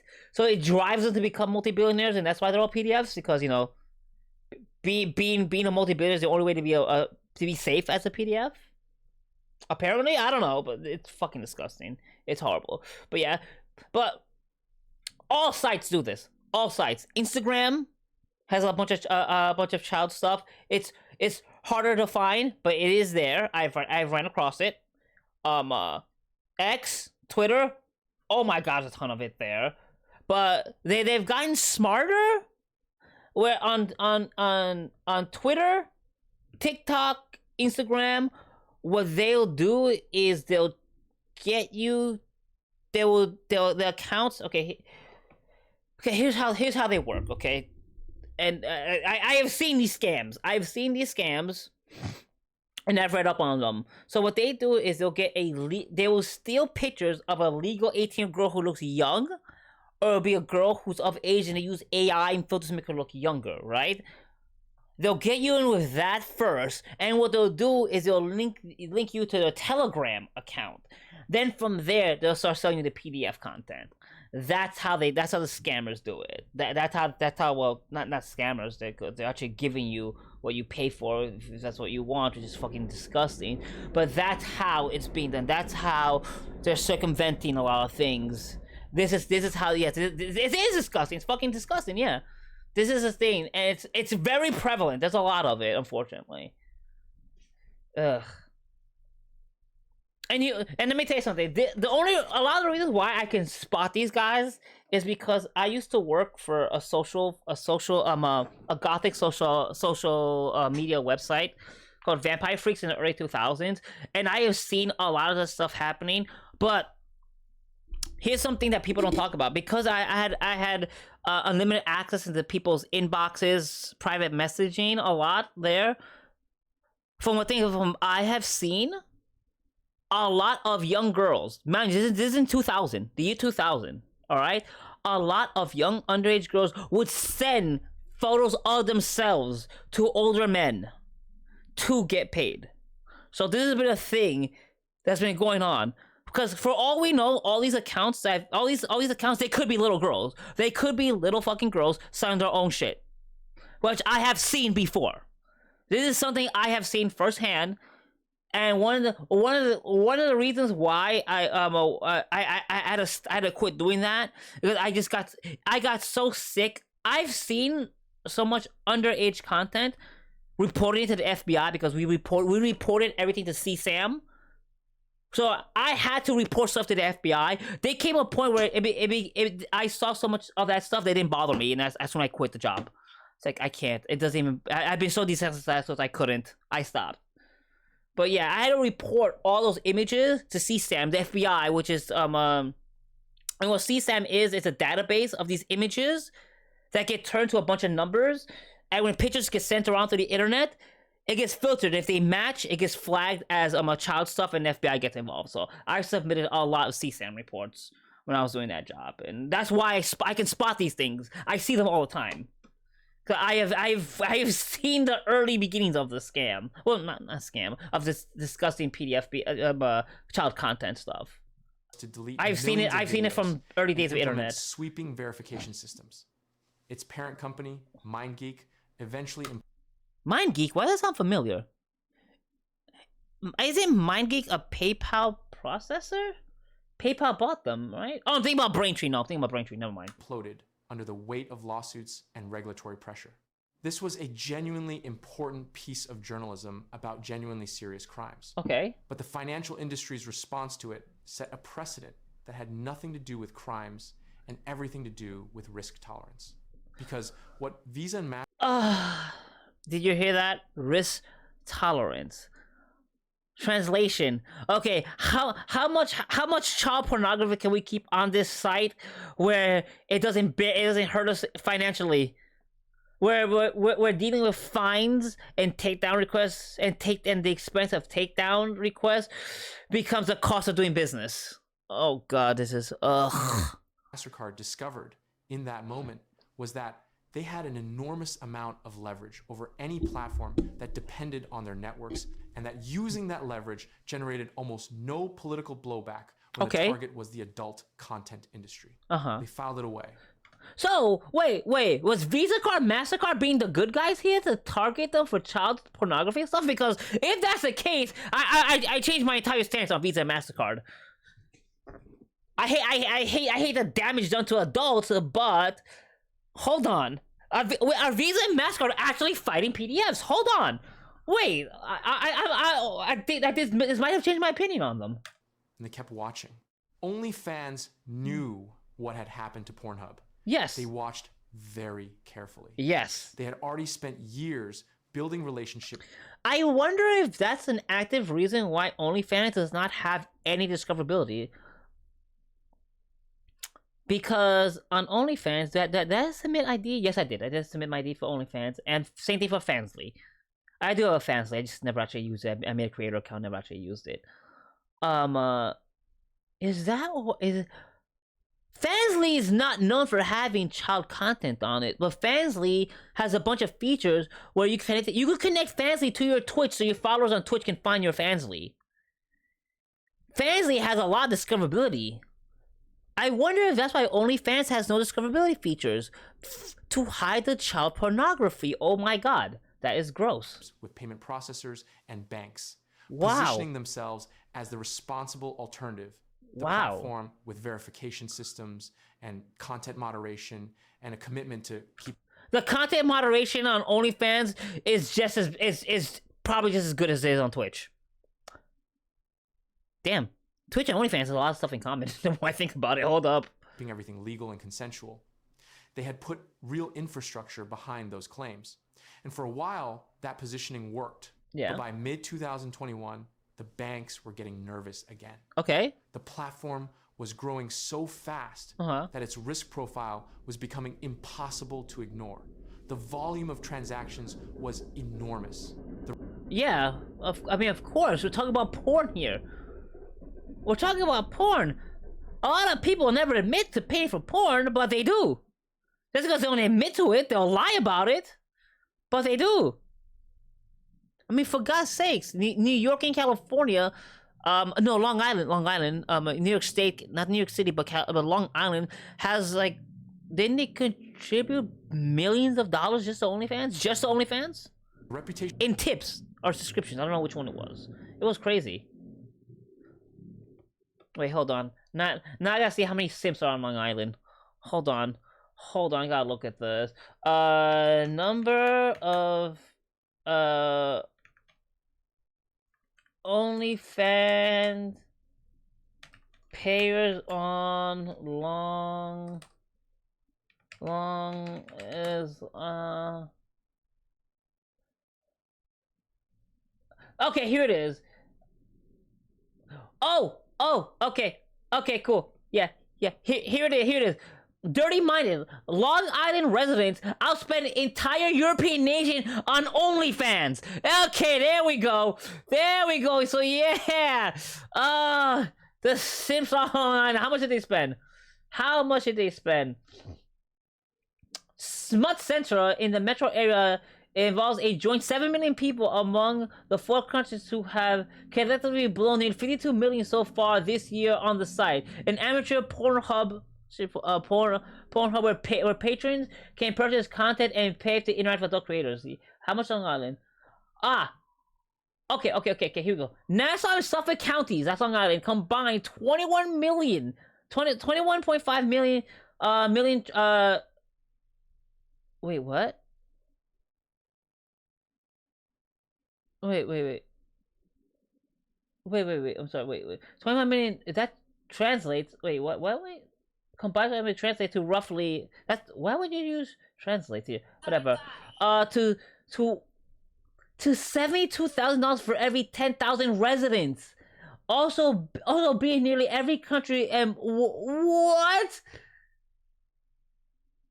Oh my gosh! So Brooklyn, I'm at Brooklyn, Queens. I'm in the middle of these two areas. Brooklyn, roughly 2.6 million residents. Meanwhile, dumped under 16 million into the site. While Queens, roughly 2.3 million population, spending 16 million. Wow! Yeah, Jesus, fucking Christ. Yeah, the Simpson Island outbeat almost all. Outspent the entire European nation. So yeah. That's how much money OnlyFans was making, and that's just Long Island. That's not even that. Long Island is not even. It's not even. It's like 1/8 of New York City's population. But I guess people in Long Island are retired and have more disposable income, so they spend it on pornography. Awesome. Educational exposure for any bank associated with explicit content at that scale was starting to feel uncomfortable in the boardroom. And some of Visa and MasterCard's largest institutional shareholders were beginning to ask questions. Like? So in August of 2021, OnlyFans announced that it would ban sexually explicit content starting in October. Oh, that's right. I remember this. This lasted a week. This lasted a fucking week. Just like when Twitch went to allow adult content on the site. As long as it's tasteful. They rolled back real quick. This lasted a week, I think. The announcement landed like a grenade. Creators who had built their entire income on the platform, in some cases for years, suddenly faced the possibility of losing. I completely forgot about that. 2 months' notice. The press coverage was immediate and overwhelming. Politicians who had never heard of OnlyFans were suddenly being asked about it. Former sex workers were giving interviews. Wow. First of all, bullshit. Politicians who never heard of OnlyFans. I call cap on that. And yeah, what are they gonna do when they figure out? They figure out. Oh my God, my constituents cares about smut. Oh God. Oh yeah. Oh, how's that hurt Republicans? Oh, you're the Republican district, and you find out the majority of your constituents cares about OnlyFans. Oh, that's to hurt. Wow. About financial devastation. The platform's own creators were organizing, threatening mass exodus, posting tearful videos about the lives they had built and what this announcement. Didn't he go to Fansly? And then 6 days later, OnlyFans reversed the decision. Oh, I'm sorry, 6 days, not a week. I'm sorry, I was wrong. I'm sorry. Let me correct myself. It took 6 days in the reverse course. I'm sorry, it wasn't a week. I'm so sorry. Entirely. They announced that they had received assurances from their banking partners and that the ban would not go forward. Explicit content would remain on the platform. Well, yeah, that's the whole platform. Days. The whole crisis, start to finish, lasted 6 days. Here's the thing about those.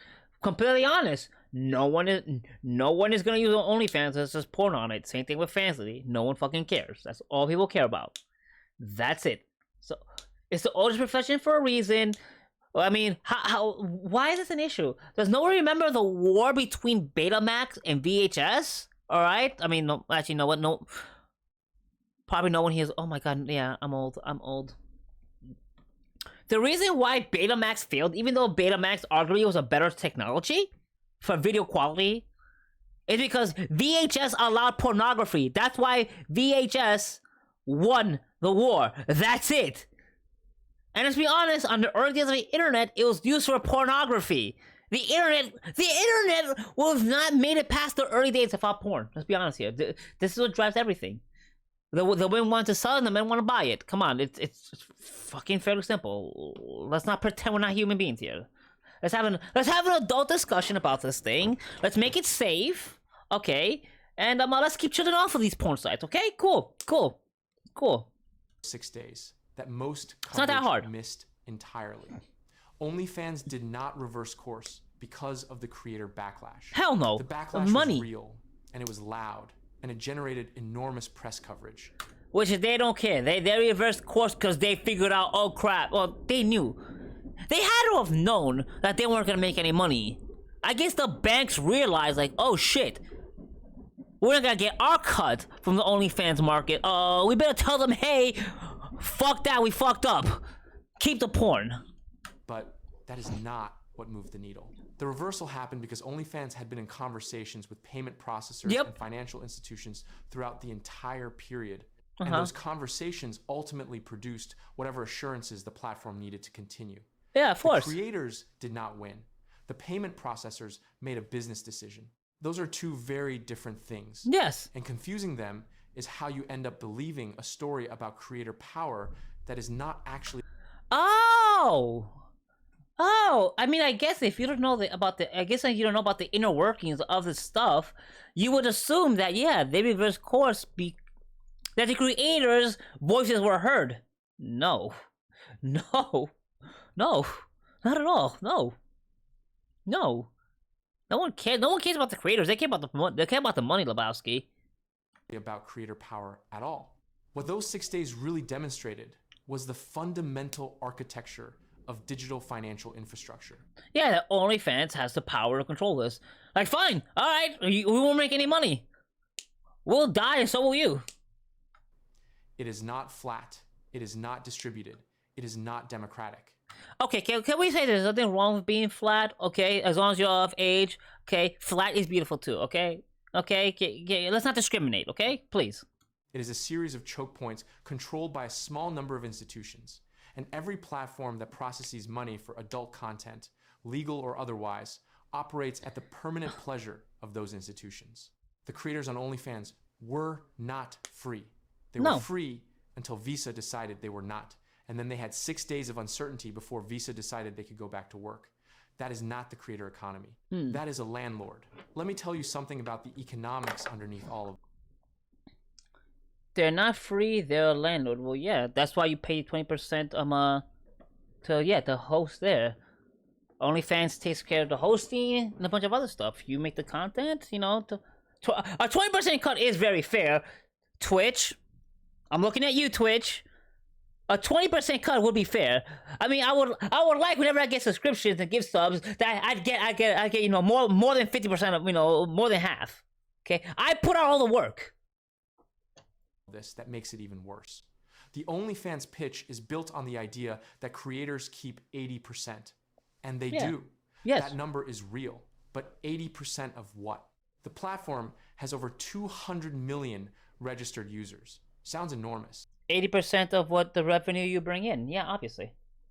But the number of those users who have ever paid for anything is somewhere around 1 to 2%. Huh? Maybe less. Huh? The active paying fan base is actually quite small relative to the registered user count. Really?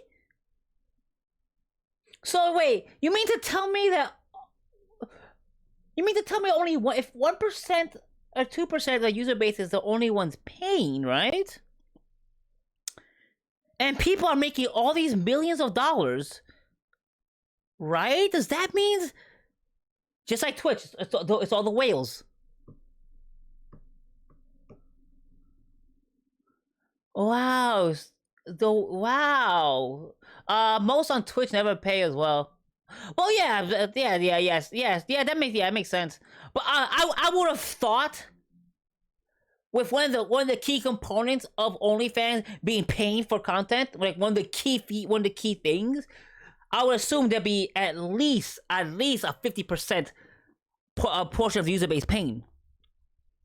But we all know that most of Twitch viewers don't pay, obviously. And the revenue from that paying fan base is distributed in a way that looks almost nothing like the egalitarian promise in the marketing. Interesting. Studies of creator economy platforms consistently find the same basic pattern. What's the that? Top 1% of creators capture somewhere between 30... Oh, I was talking about this earlier. Yeah, the difference between the top 1% and being the top 10%, It's a lot different in the top 5%. Like huge. Like the difference between being in the top. Okay, if you're in the let's say you're in the 80%, if from the 80 to 20%, right? The difference in money you make between that, it's a higher difference between being from the 19 to 18%. Difference is that huge. So from the 80 to 20%, the amount of money that you make, the difference there is higher in the top 19 to 18%. And it keeps on going up exponentially. Meaning the difference in money coming in is vast per percentage point. That's how it works, exactly. So yeah, that's why you have those celebrities. The only I guess the only time you get a lot of people paying in a spike will be when those famous celebrities make an OnlyFans as a publicity stunt, and then you get more than the 1 to 2% paying the user base. I guess you get those cases, so that makes sense. 30 and 40% of all the revenue. The top 10% capture somewhere between 70 and 80%. The remaining 90% of creators are splitting the leftover 20 to 30% among themselves. Yep. Run those numbers, and you get a median income. Yeah. Okay. Yes. Most girls who have OnlyFans, that I've talked to, like, I know this one girl, Sephora, really cool. She has OnlyFans and all that fun stuff. She's really nice. We talked about numbers. Just haven't talked about it. I think she makes maybe $200 and something a month, which is not a lot, especially in New York City. But that means she's in the top 0.9% of OnlyFans, something like that, or no, 1.3%, somewhere around there. Now, that's a lot of girls. Now, when you get to the 0.5 and 0.4, these are the girls who are making a living on OnlyFans. So there's that. I mean, she just does it for extra money. So God bless her. Yeah. Of less than $180 per month. Oh, wow. That is the real number. So the girl I talked to at Sephora, I mean, she's a friend of a friend. She's actually pretty cool. Yeah, she's making a lot. So she's in the top 1% then. Not the headline number about the creator making 6 figures. Not the viral story about the teacher who quit her job. Yeah, those are rare. The number that describes... Those are rare and most of the time not sustainable. Okay, I'm gonna tell you something about the influencer economy. There have been a lot of cases for, especially with a few, I think it was a school teacher, I forgot what her job is, making up a whole story of getting fired from OnlyFans when they deliberately started the drama started the drama about having OnlyFans to get publicity, and then their OnlyFans blew up. That's something that happened. That a lot of it is manufactured. A lot of people will start drama to boost their OnlyFans. Like that mother who has her entire car decaled in her OnlyFans while going to pick up her kids in school. That's how she made it big on OnlyFans. She deliberately created this. That's how you make the money on the OnlyFans. You do stupid shit like that. You create controversy because controversy draws in views, and from those views, the bigger it gets, the more eyeballs you have. Then there's gonna be people like, oh, let me subscribe to see. Okay, they'll get a big pop, but will they resubscribe? I'll tell you something right now. Most content creators on OnlyFans do not get people resubscribing. They do not. It's probably maybe 20% if you're lucky. You will have people constantly resubscribe. It's very, very unlikely that you will have long-term subscribers on OnlyFans.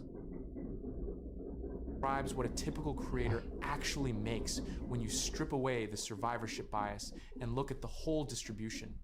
And here is where the 20% take becomes interesting in a way that should make you uncomfortable. Oh? Because 20% of $5 billion in annual transactions, oh my God, is $1 billion. That is the platform's gross revenue before any costs. A significant chunk of that flows upward. And we know it flows upward because of the financial filings in the United Kingdom, the ones that almost nobody read. Oh my God, that's so much money. Year ending November 2021, that's so much money. Leonette Ravinsky received dividends of over $1.1 billion That is wild. From a platform he purchased for approximately $10 million 3 years earlier. Take a moment with that. He turned $10 million to $1 billion. The return on investment! Holy crap, that's just sexy. Can't go wrong. Cannot go wrong with that. $1.1 billion in dividends in 1 year. Ooh, that's just 1 year. I don't even think of that part. That's just in 1 year. That was simultaneously publishing press releases about supporting creator financial independence. I want to be precise here because precision matters. Radvinsky did not do anything illegal. No, of course not. The platform operates legally. The 20% cut is disclosed. The terms of service are public. Nobody forced any creator to sign up. All of that is true. And it is also true that the structure of this platform, like the structure of almost every platform in the creator economy, is designed to extract the maximum possible value from the tail of the distribution. 100%. 100%. Every single business is designed to extract the most they can out of their simps. Okay? Okay. I mean, we saw before in the dating app video, as the user rate went down, the dating app companies made more money by extracting more out of the current paying customers, which Twitch does the same thing actually. All businesses do that. When paying users drop, they figure out a way to extract more out of the paying users. Just while using the success stories of the top creators as marketing for the people at the bottom. The few people at the top are real. Their success is real. And they are also the bait. This is where it gets genuinely interesting. And I want you to stay with me, because what I'm about to tell you is the part that actually changes how you see not just OnlyFans, but the entire framework of the creator economy. There is a concept in economics called a two-sided market. A two-sided market is a platform that serves two distinct groups of users simultaneously. Okay. In this case, creators and fans, and extracts value from the interaction between them. The platform does not produce content. The platform does not produce demand. The platform simply sits in the middle, facilitates the transaction, and takes a cut. This is, in structure, almost identical to every middleman arrangement in the history of commerce. The record label that controlled distribution and took 80% of an artist's earnings.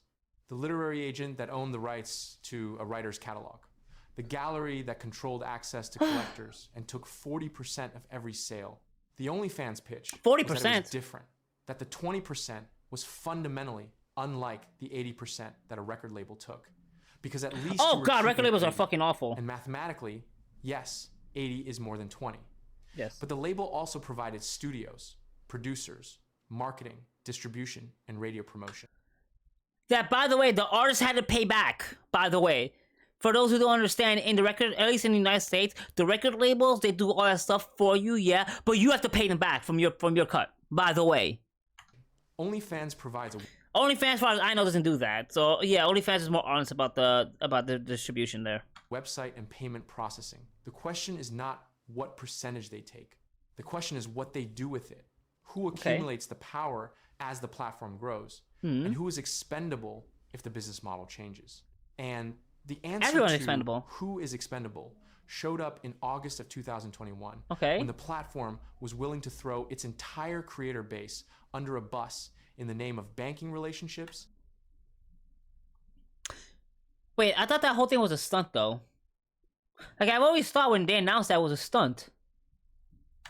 And then pulled them back, only when the banking relationships stabilized. The creators were not the customers. They were the inventory. But yeah, so it was a stunt then.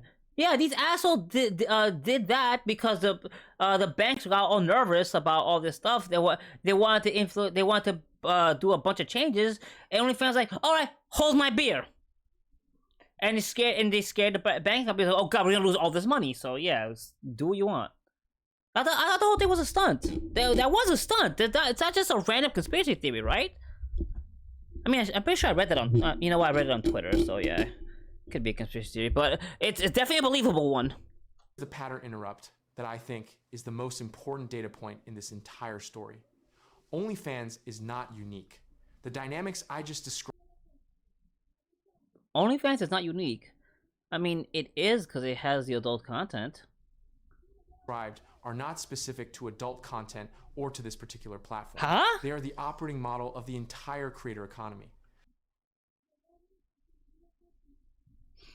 Wait, are they okay? Is he talking about how only the top 0.1% make the money in every type of content creation? Because that if that's what they're going for, yes, that's true. If anything else, if that's not where he's going, I'm so confused. Yes, it's just like Twitch. It's only like the big dogs. Like, who on Twitch is big anyway? I don't pay attention. Besides Asmongold, I love Asmongold. Asmongold, Jellywig, the spineless one. Oh, Pokemon. That stupid bitch. Yeah, okay. Yeah, those are your top creators. Yeah, okay. Yeah, those people said unrealistic Queso, but Queso's actually good though. Queso's fucking awesome. I love Queso. Queso's an awesome streamer. And Burnt Peanut, fucking Peanut. Burnt Peanut has all the motion. I fucking love him. Burnt Peanut is funky fun as hell. But yeah, the money they make skews everything. Skews the number. So yeah. YouTube takes 45% of ad revenue from creators. Wow. Not 20%. Spotify pays artists an average of between $0.003 and $0.005 per stream, which is a dear God number so small it is almost theoretical. It is so small, almost theoretical, like my penis. Lol. App Store takes 30% of every purchase a developer makes through it. Substack takes 10%. Patreon takes up to 12%.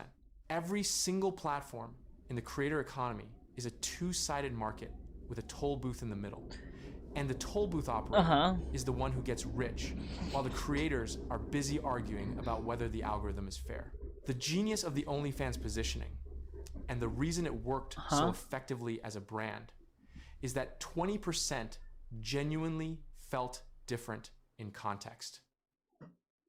I mean, yes, yeah, of course. Yeah.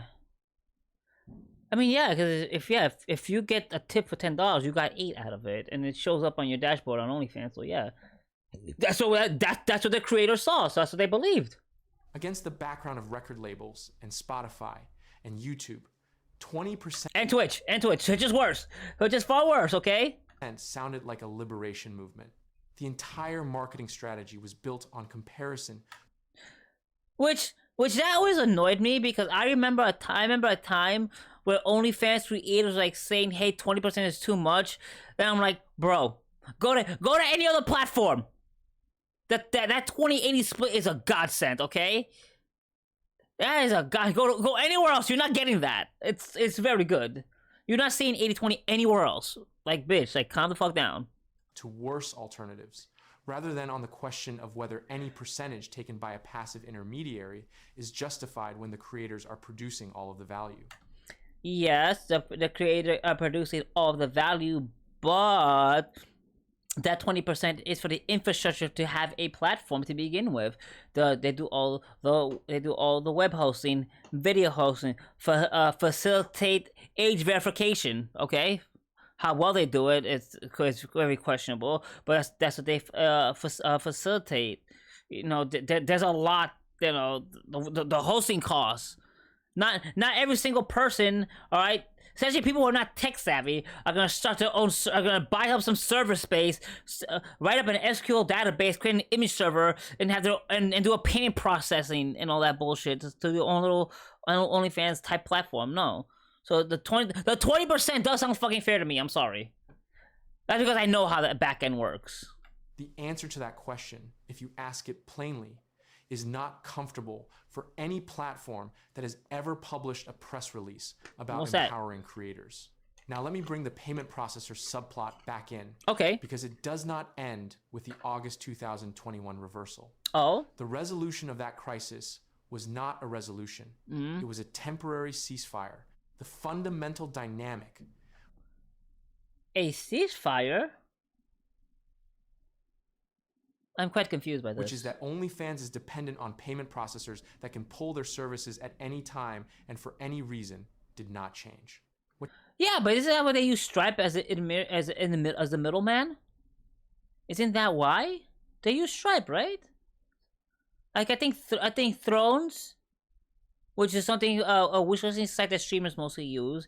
But then you have the sex ones like YouPay, not Mintry, Mindtree, something. That's another one that a bunch of sex workers use. Yo, YouPay is a bunch of sex workers. Thrones are streamers, and OnlyFans they all use Stripe because they allow adult content. Changed was that Visa and MasterCard decided, for the moment, that the relationship was worth maintaining. But they could change their mind. They will not, because there's too much money. There's too much fucking money. I don't understand this position of how the payment process actually has power in this. Because technically they do, but they would literally shoot their leg off. Will the payment processors be fine if they don't process stuff that has to do with pornography on any site? They will be fine, yeah. But shareholders will be pissed. The shareholders will be pissed because these are publicly traded companies. Like Visa and MasterCard are publicly traded companies. So they have a fiduciary responsibility to make the maximum returns for the investor. Minds again. And they know it. Like legally, they're screwed if they try to play some kind of moral thing on it. Legally, they're fucking screwed. And OnlyFans knows it, and that knowledge shapes every significant decision the platform makes about content policy, creator policy, and financial infrastructure. This is why, despite the reversal, honestly, the only people who have power in this space whatsoever are governments that have, sex trafficking laws and CSAM rules and CSAM laws, child pornography. They have the ultimate power here, because they can shut this shit down. Will they? Obviously not. The Epstein class runs that, but technically, if you have any power is this, because you could say payment processors do have the power to shut OnlyFans and Pornhub down. They won't. They will not. Pornhub is private, so they could actually do that and just go bankrupt and whatever, fine. Like, I'm sorry. The payment processors can hurt. Payment processors can come out of OnlyFans, whatever. Oh no, they're both private. Never mind. I'm sorry. I got Visa and Pornhub confused. My bad. I said that wrong. Okay. Anyone can make the mistake. What I was trying to say is, publicly traded companies like Visa and MasterCard will get hurt far more in this than anyone else. Yes, OnlyFans and Pornhub could completely go out of business, quote unquote, go out of business, if the payment processors stop working with them. But the thing is, these are private companies. OnlyFans and Pornhub are private companies. They do not have a fiduciary responsibility to make maximum return to investors. PayPal, MasterCard do. So, Pornhub and OnlyFans, right? They can be like, fine, you don't want to have adult content, fine, we won't. And that will hurt the payment processor more because the shareholders can sue the payment processors. OnlyFans and Pornhub, the private investors will be pissed off, but if you sell the private investors, hey, we're doing this as a stunt to fuck these guys over so they never try to fuck with us again long term, they can go for it. Not happening all the way around. OnlyFans has continued to quietly tighten its content policies in the years since. They have, there yes. There have been incremental expansions of prohibited content categories.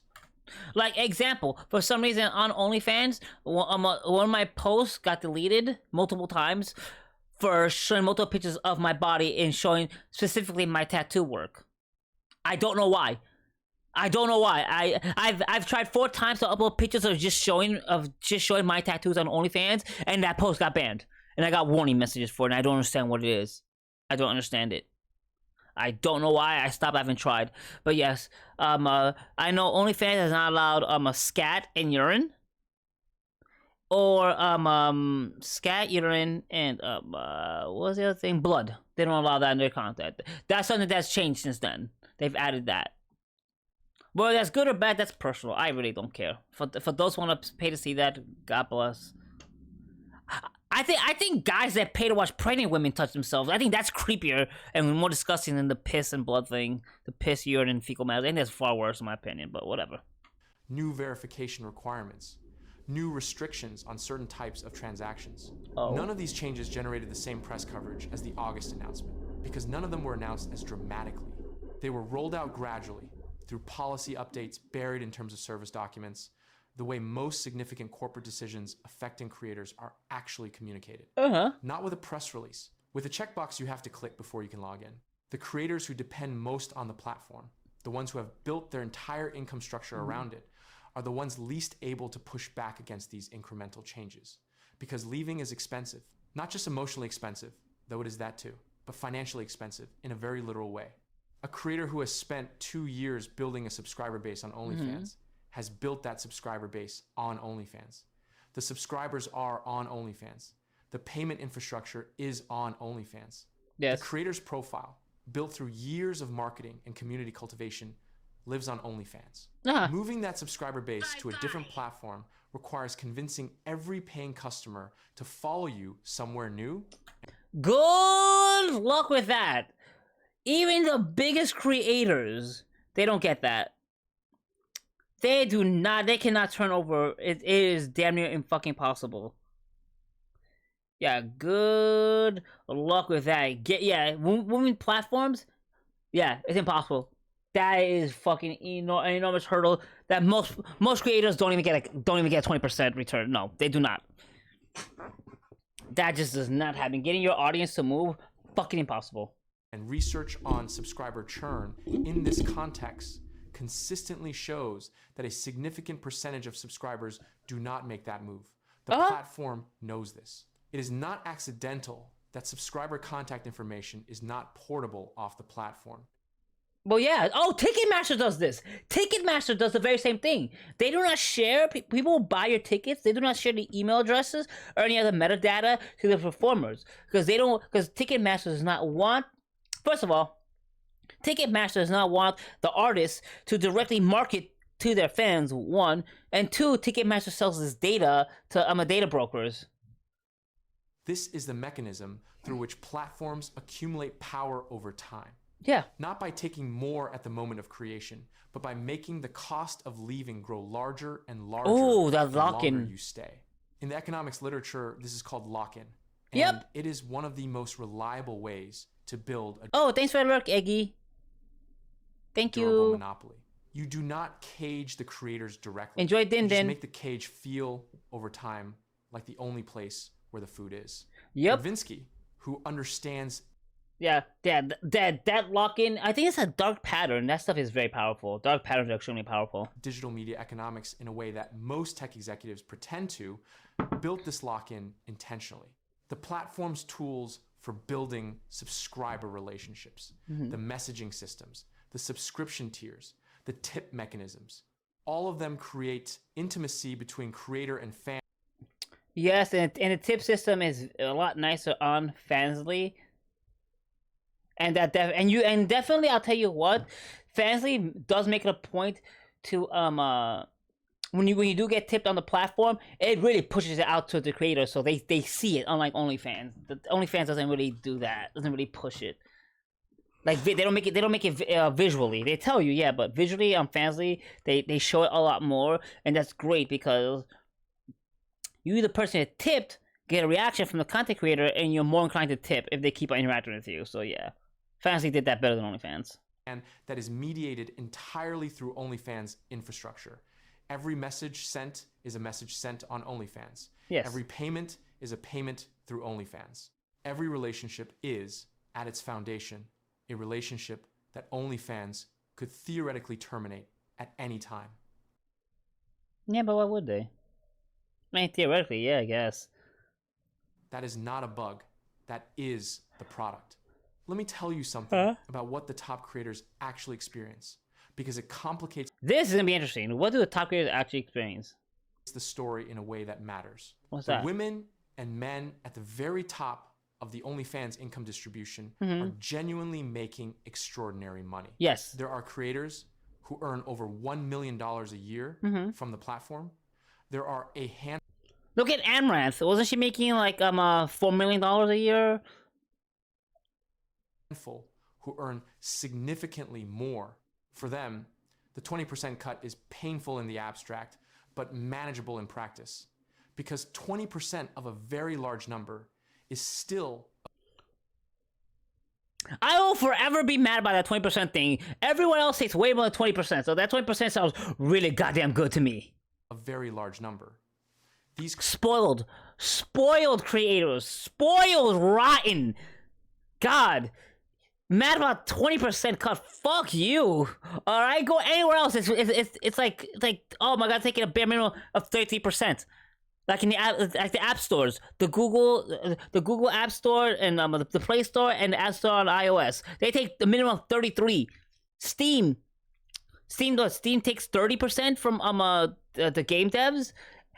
Twitch 50% plus. Fuck you. 20% sounds amazing. Fuck you, spoiled brats. Fucking spoiled brats. Fuck you. Creators have real agency. They have legal and financial teams.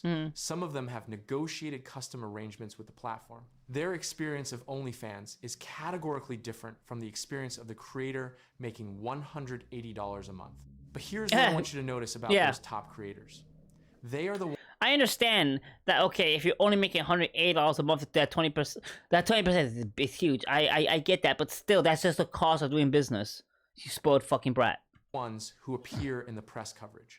They're the ones whose success stories are amplified by the platform's market. Yes. They use the top creators to sell the platforms, so the little ones can come in and they can make... Because OnlyFans does not care if a creator gets big. They just care there are people there making transactions, because that's how they make 20%.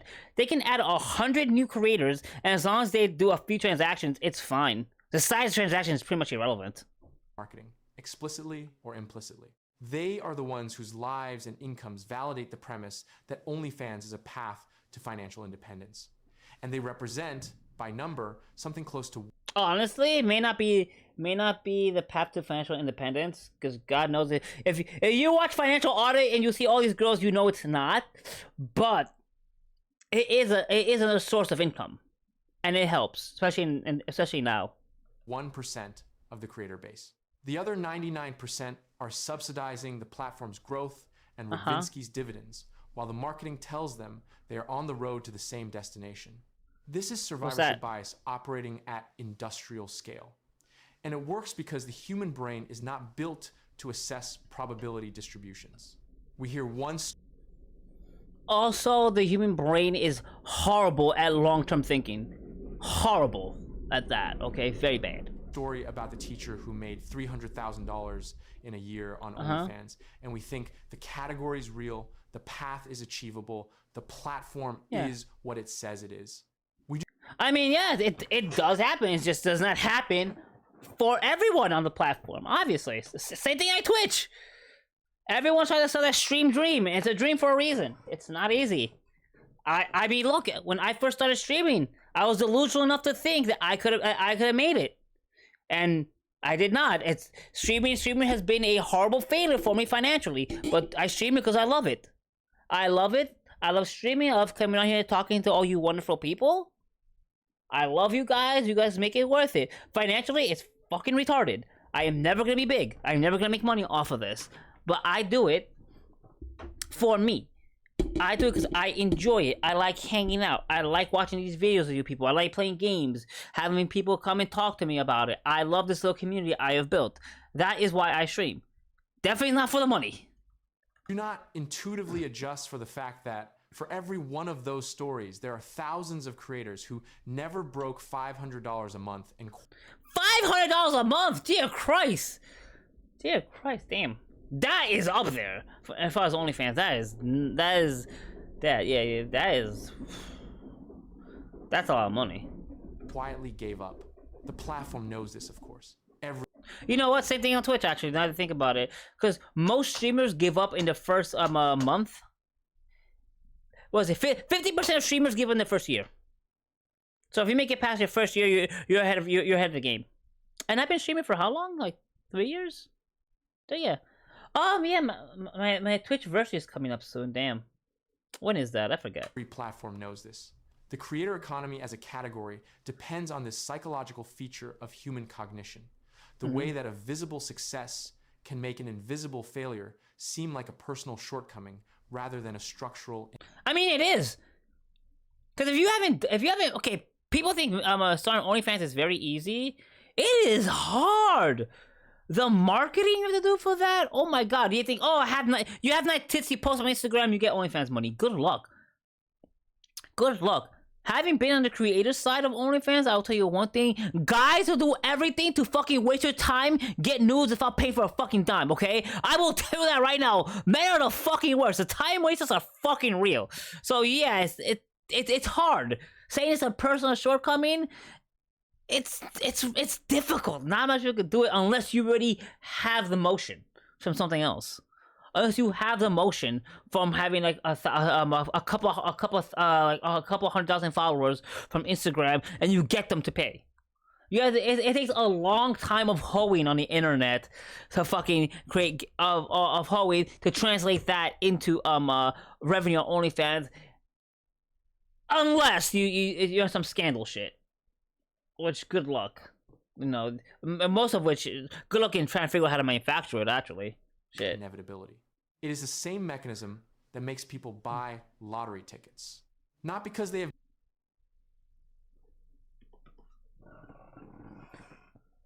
people who buy lottery tickets are fucking idiots and financially responsible. The end. Done the probability math, but because somewhere nearby someone did win, and that presence in the cultural environment feels like evidence of personal possibility rather than. Then that's why the betting market's so goddamn profitable now. I mean, not for the ones who place bets and on it. I mean, for the platforms that run the betting market. Oh my god, predictive market. Oh, the spreads. Oh, the amount of money they're scamming off of people because they're so stupid. Oh, they're feeding on that hopelessness that millennials and Gen Z have. The only way to make it is to win big in a bet. That's what's happened in America. Statistical noise. What happened to Tim Stokely is its own small story within this larger one. He stepped down as CEO in 2021, just months after the ban and reversal drama. Okay. The official communications framed it as a planned transition. Okay. Planned, okay. Timing, immediately following the most chaotic period in the platform's history, yes, and the year of Ravinsky's $1.1 billion dividend extraction, dear Christ, raised some eyebrows. He collected his share of the proceeds from the years of growth, took his exit, and moved on. Good for him. The man who had founded the platform and built its public brand disappeared from the story. Good. At almost exactly the moment when the financial reality of what. Good. That's what you want to do. Okay. If I was ever a musician and I was a one-hit wonder, I'll take my money and leave. That's the play. That's the play. Had been built became impossible to hide in the press coverage. New leadership took over. Yeah. The platform continued to grow. Ravinsky continued to collect. Good. The payment processors continued to hold the leverage. And the content moderation I do not believe when he says that at all. Tighten one policy update at a time in the way that large platforms adjust themselves when they are trying to become respectable. I completely disagree with that premise that the payment processors hold all the leverage. Without another 6 At some point they did. The broader implication early on of all of this, and I am not going to spell it out for you because you do not need me to. What? Is that the creator economy did not eliminate the middleman. It created a new one with better marketing. The old middleman, whether it was a record label, a publisher, or a At no point did I ever think that there was never not going to be a middleman. Like, seriously. Like, as far as it comes to quote-unquote creator economy, I have never once thought that I would not... What? I get. I mean, I hear what he's saying, but people. Okay, that's, you know what? This is my toxic trait to think if people are not that stupid. Of course, people are that stupid. Yeah, I never once thought in my life that there would not be a middleman when it comes to any kind of content creation. Instagram, Twitter, YouTube, Twitch, OnlyFans, Fansly. Of course, there's gonna be a middleman. OnlyFans sold itself as a platform for man. Bull fucking shit. OnlyFans sold itself as where I can see them titties. That's the fucking honest truth. This middleman argument, I don't know where the fuck it came from, but OnlyFans sold itself as where I can get the booty. I want to see them cheeks. Prep, tell me them cheeks. That's what OnlyFans markets itself as. What the fuck is this? A better marketing? A middleman better marketing? What the fuck? I don't get. Wow, that part of the video I don't understand. This guy, I'm completely disagree. But Jesus fucking Christ. Talent agency was visible. You could see the contract. You could see the entity taking the cut. The new middleman is a platform, and platforms have spent an enormous amount of money and cultural energy convincing creators and consumers alike that they are not middlemen at all, that they are neutral infrastructure, that they are on your side, that the alternative to them is somehow... Yeah, okay. Okay, people are stupid. No. If they were neutral, okay, they would allow people to post like scat. They would allow people to post anything that's not illegal. Like, again, blood, scat, and urine content. Which I'm not advocating for, by the way. I'm not advocating for. I don't want to see that shit. Okay, let's be perfectly honest here. I don't want to see that shit. But if we're being honest, yeah, it's not a neutral platform. Never has been. Worse, and in some specific ways, on some specific dimensions, they are right. 20% is less than 80%. But $1.1 billion in personal dividends from a platform built on the labor of creators who are making less than $180 a month is not a revolution. It is the same extraction, rebranded. You know what? I already said a million times. I don't understand this argument. Okay, the payment processes are still there. They still hold the lever. Yeah. They demonstrated not that really. That's another thing. I do not agree at all that the payment process have any leverage. If OnlyFans was small and not that popular and made like 1/25 of what it does now, then yeah, I understand the payment process have leverage. But when there comes a point of critical mass where the sites are making the adult websites are making so much money that the payment processors would get demolished by shareholders by not working with them, Like, seriously, there comes a point. So yeah, the payment processors hold no leverage. I think after there's a point of critical mass where it's the adult content sites that hold all the leverage, and I stand by that. In 2021, and they have not. What the hell is this? The next time a bank's institutional shareholders start asking questions about reputational exposure, or the next time a politician decides that this industry is a useful target, or the next time a single piece of investigative journalism shifts the public conversation the way the Pornhub piece did in 2020, OnlyFans will face the same choice it faced in August of 2021. Which was? And the creators will have 6 days or fewer to figure out what that means for their rent. The man with $1.1 billion in dividends will be fine either way. Like, yeah, the quote-unquote conspiracy theory of OnlyFans doing that to scare the payment processors worked. That shows that OnlyFans has all the leverage. He does not give interviews. Good. He does not post. Good. He will not be at the press conference. Good. He will be somewhere quiet, reading the filing, and moving on. There's a creator right now, probably several thousand of them, who signed up for OnlyFans this month because they saw a headline about someone making $100,000 a year from their phone. Yeah, and the sad part is a bunch of those creators were young girls that just turned 18 the night before.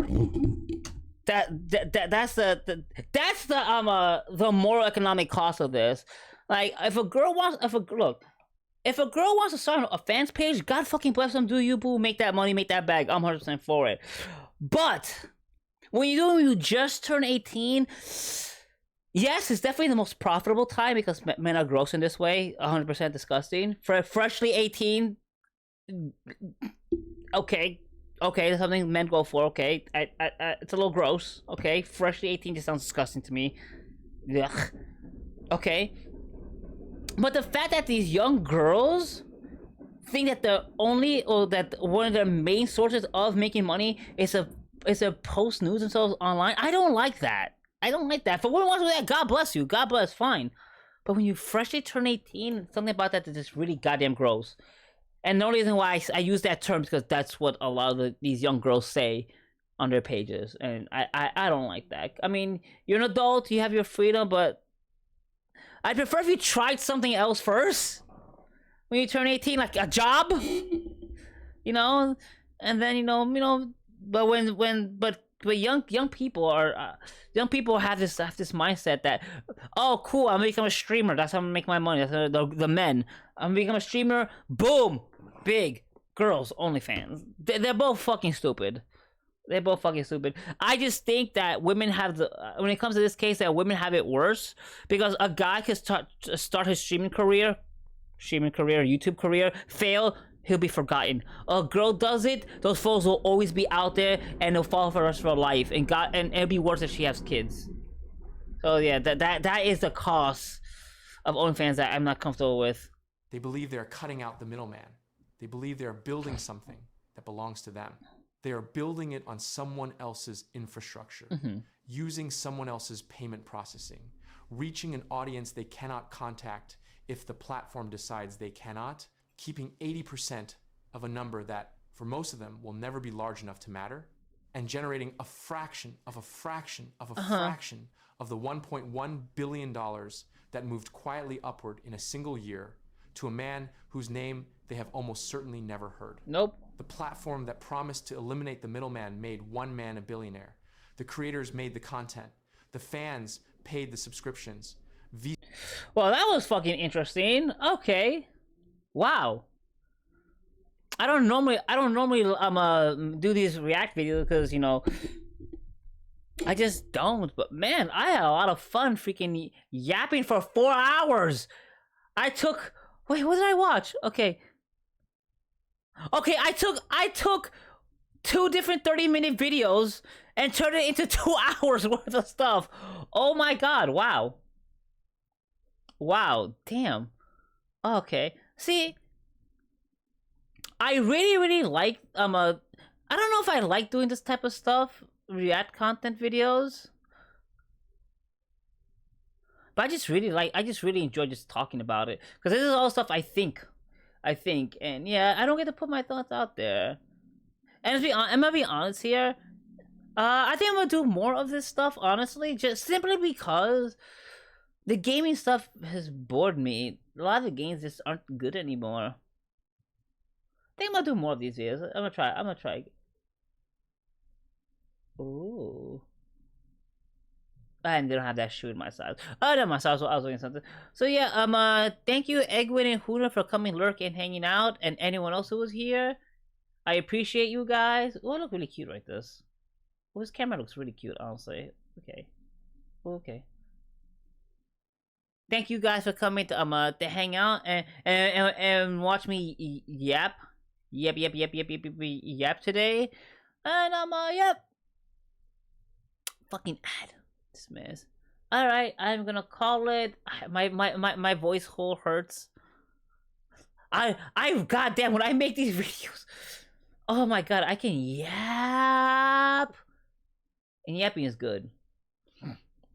Alright guys, I'm gonna call it. I'm gonna get some more to drink because my throat is dry. And I'm gonna get some food.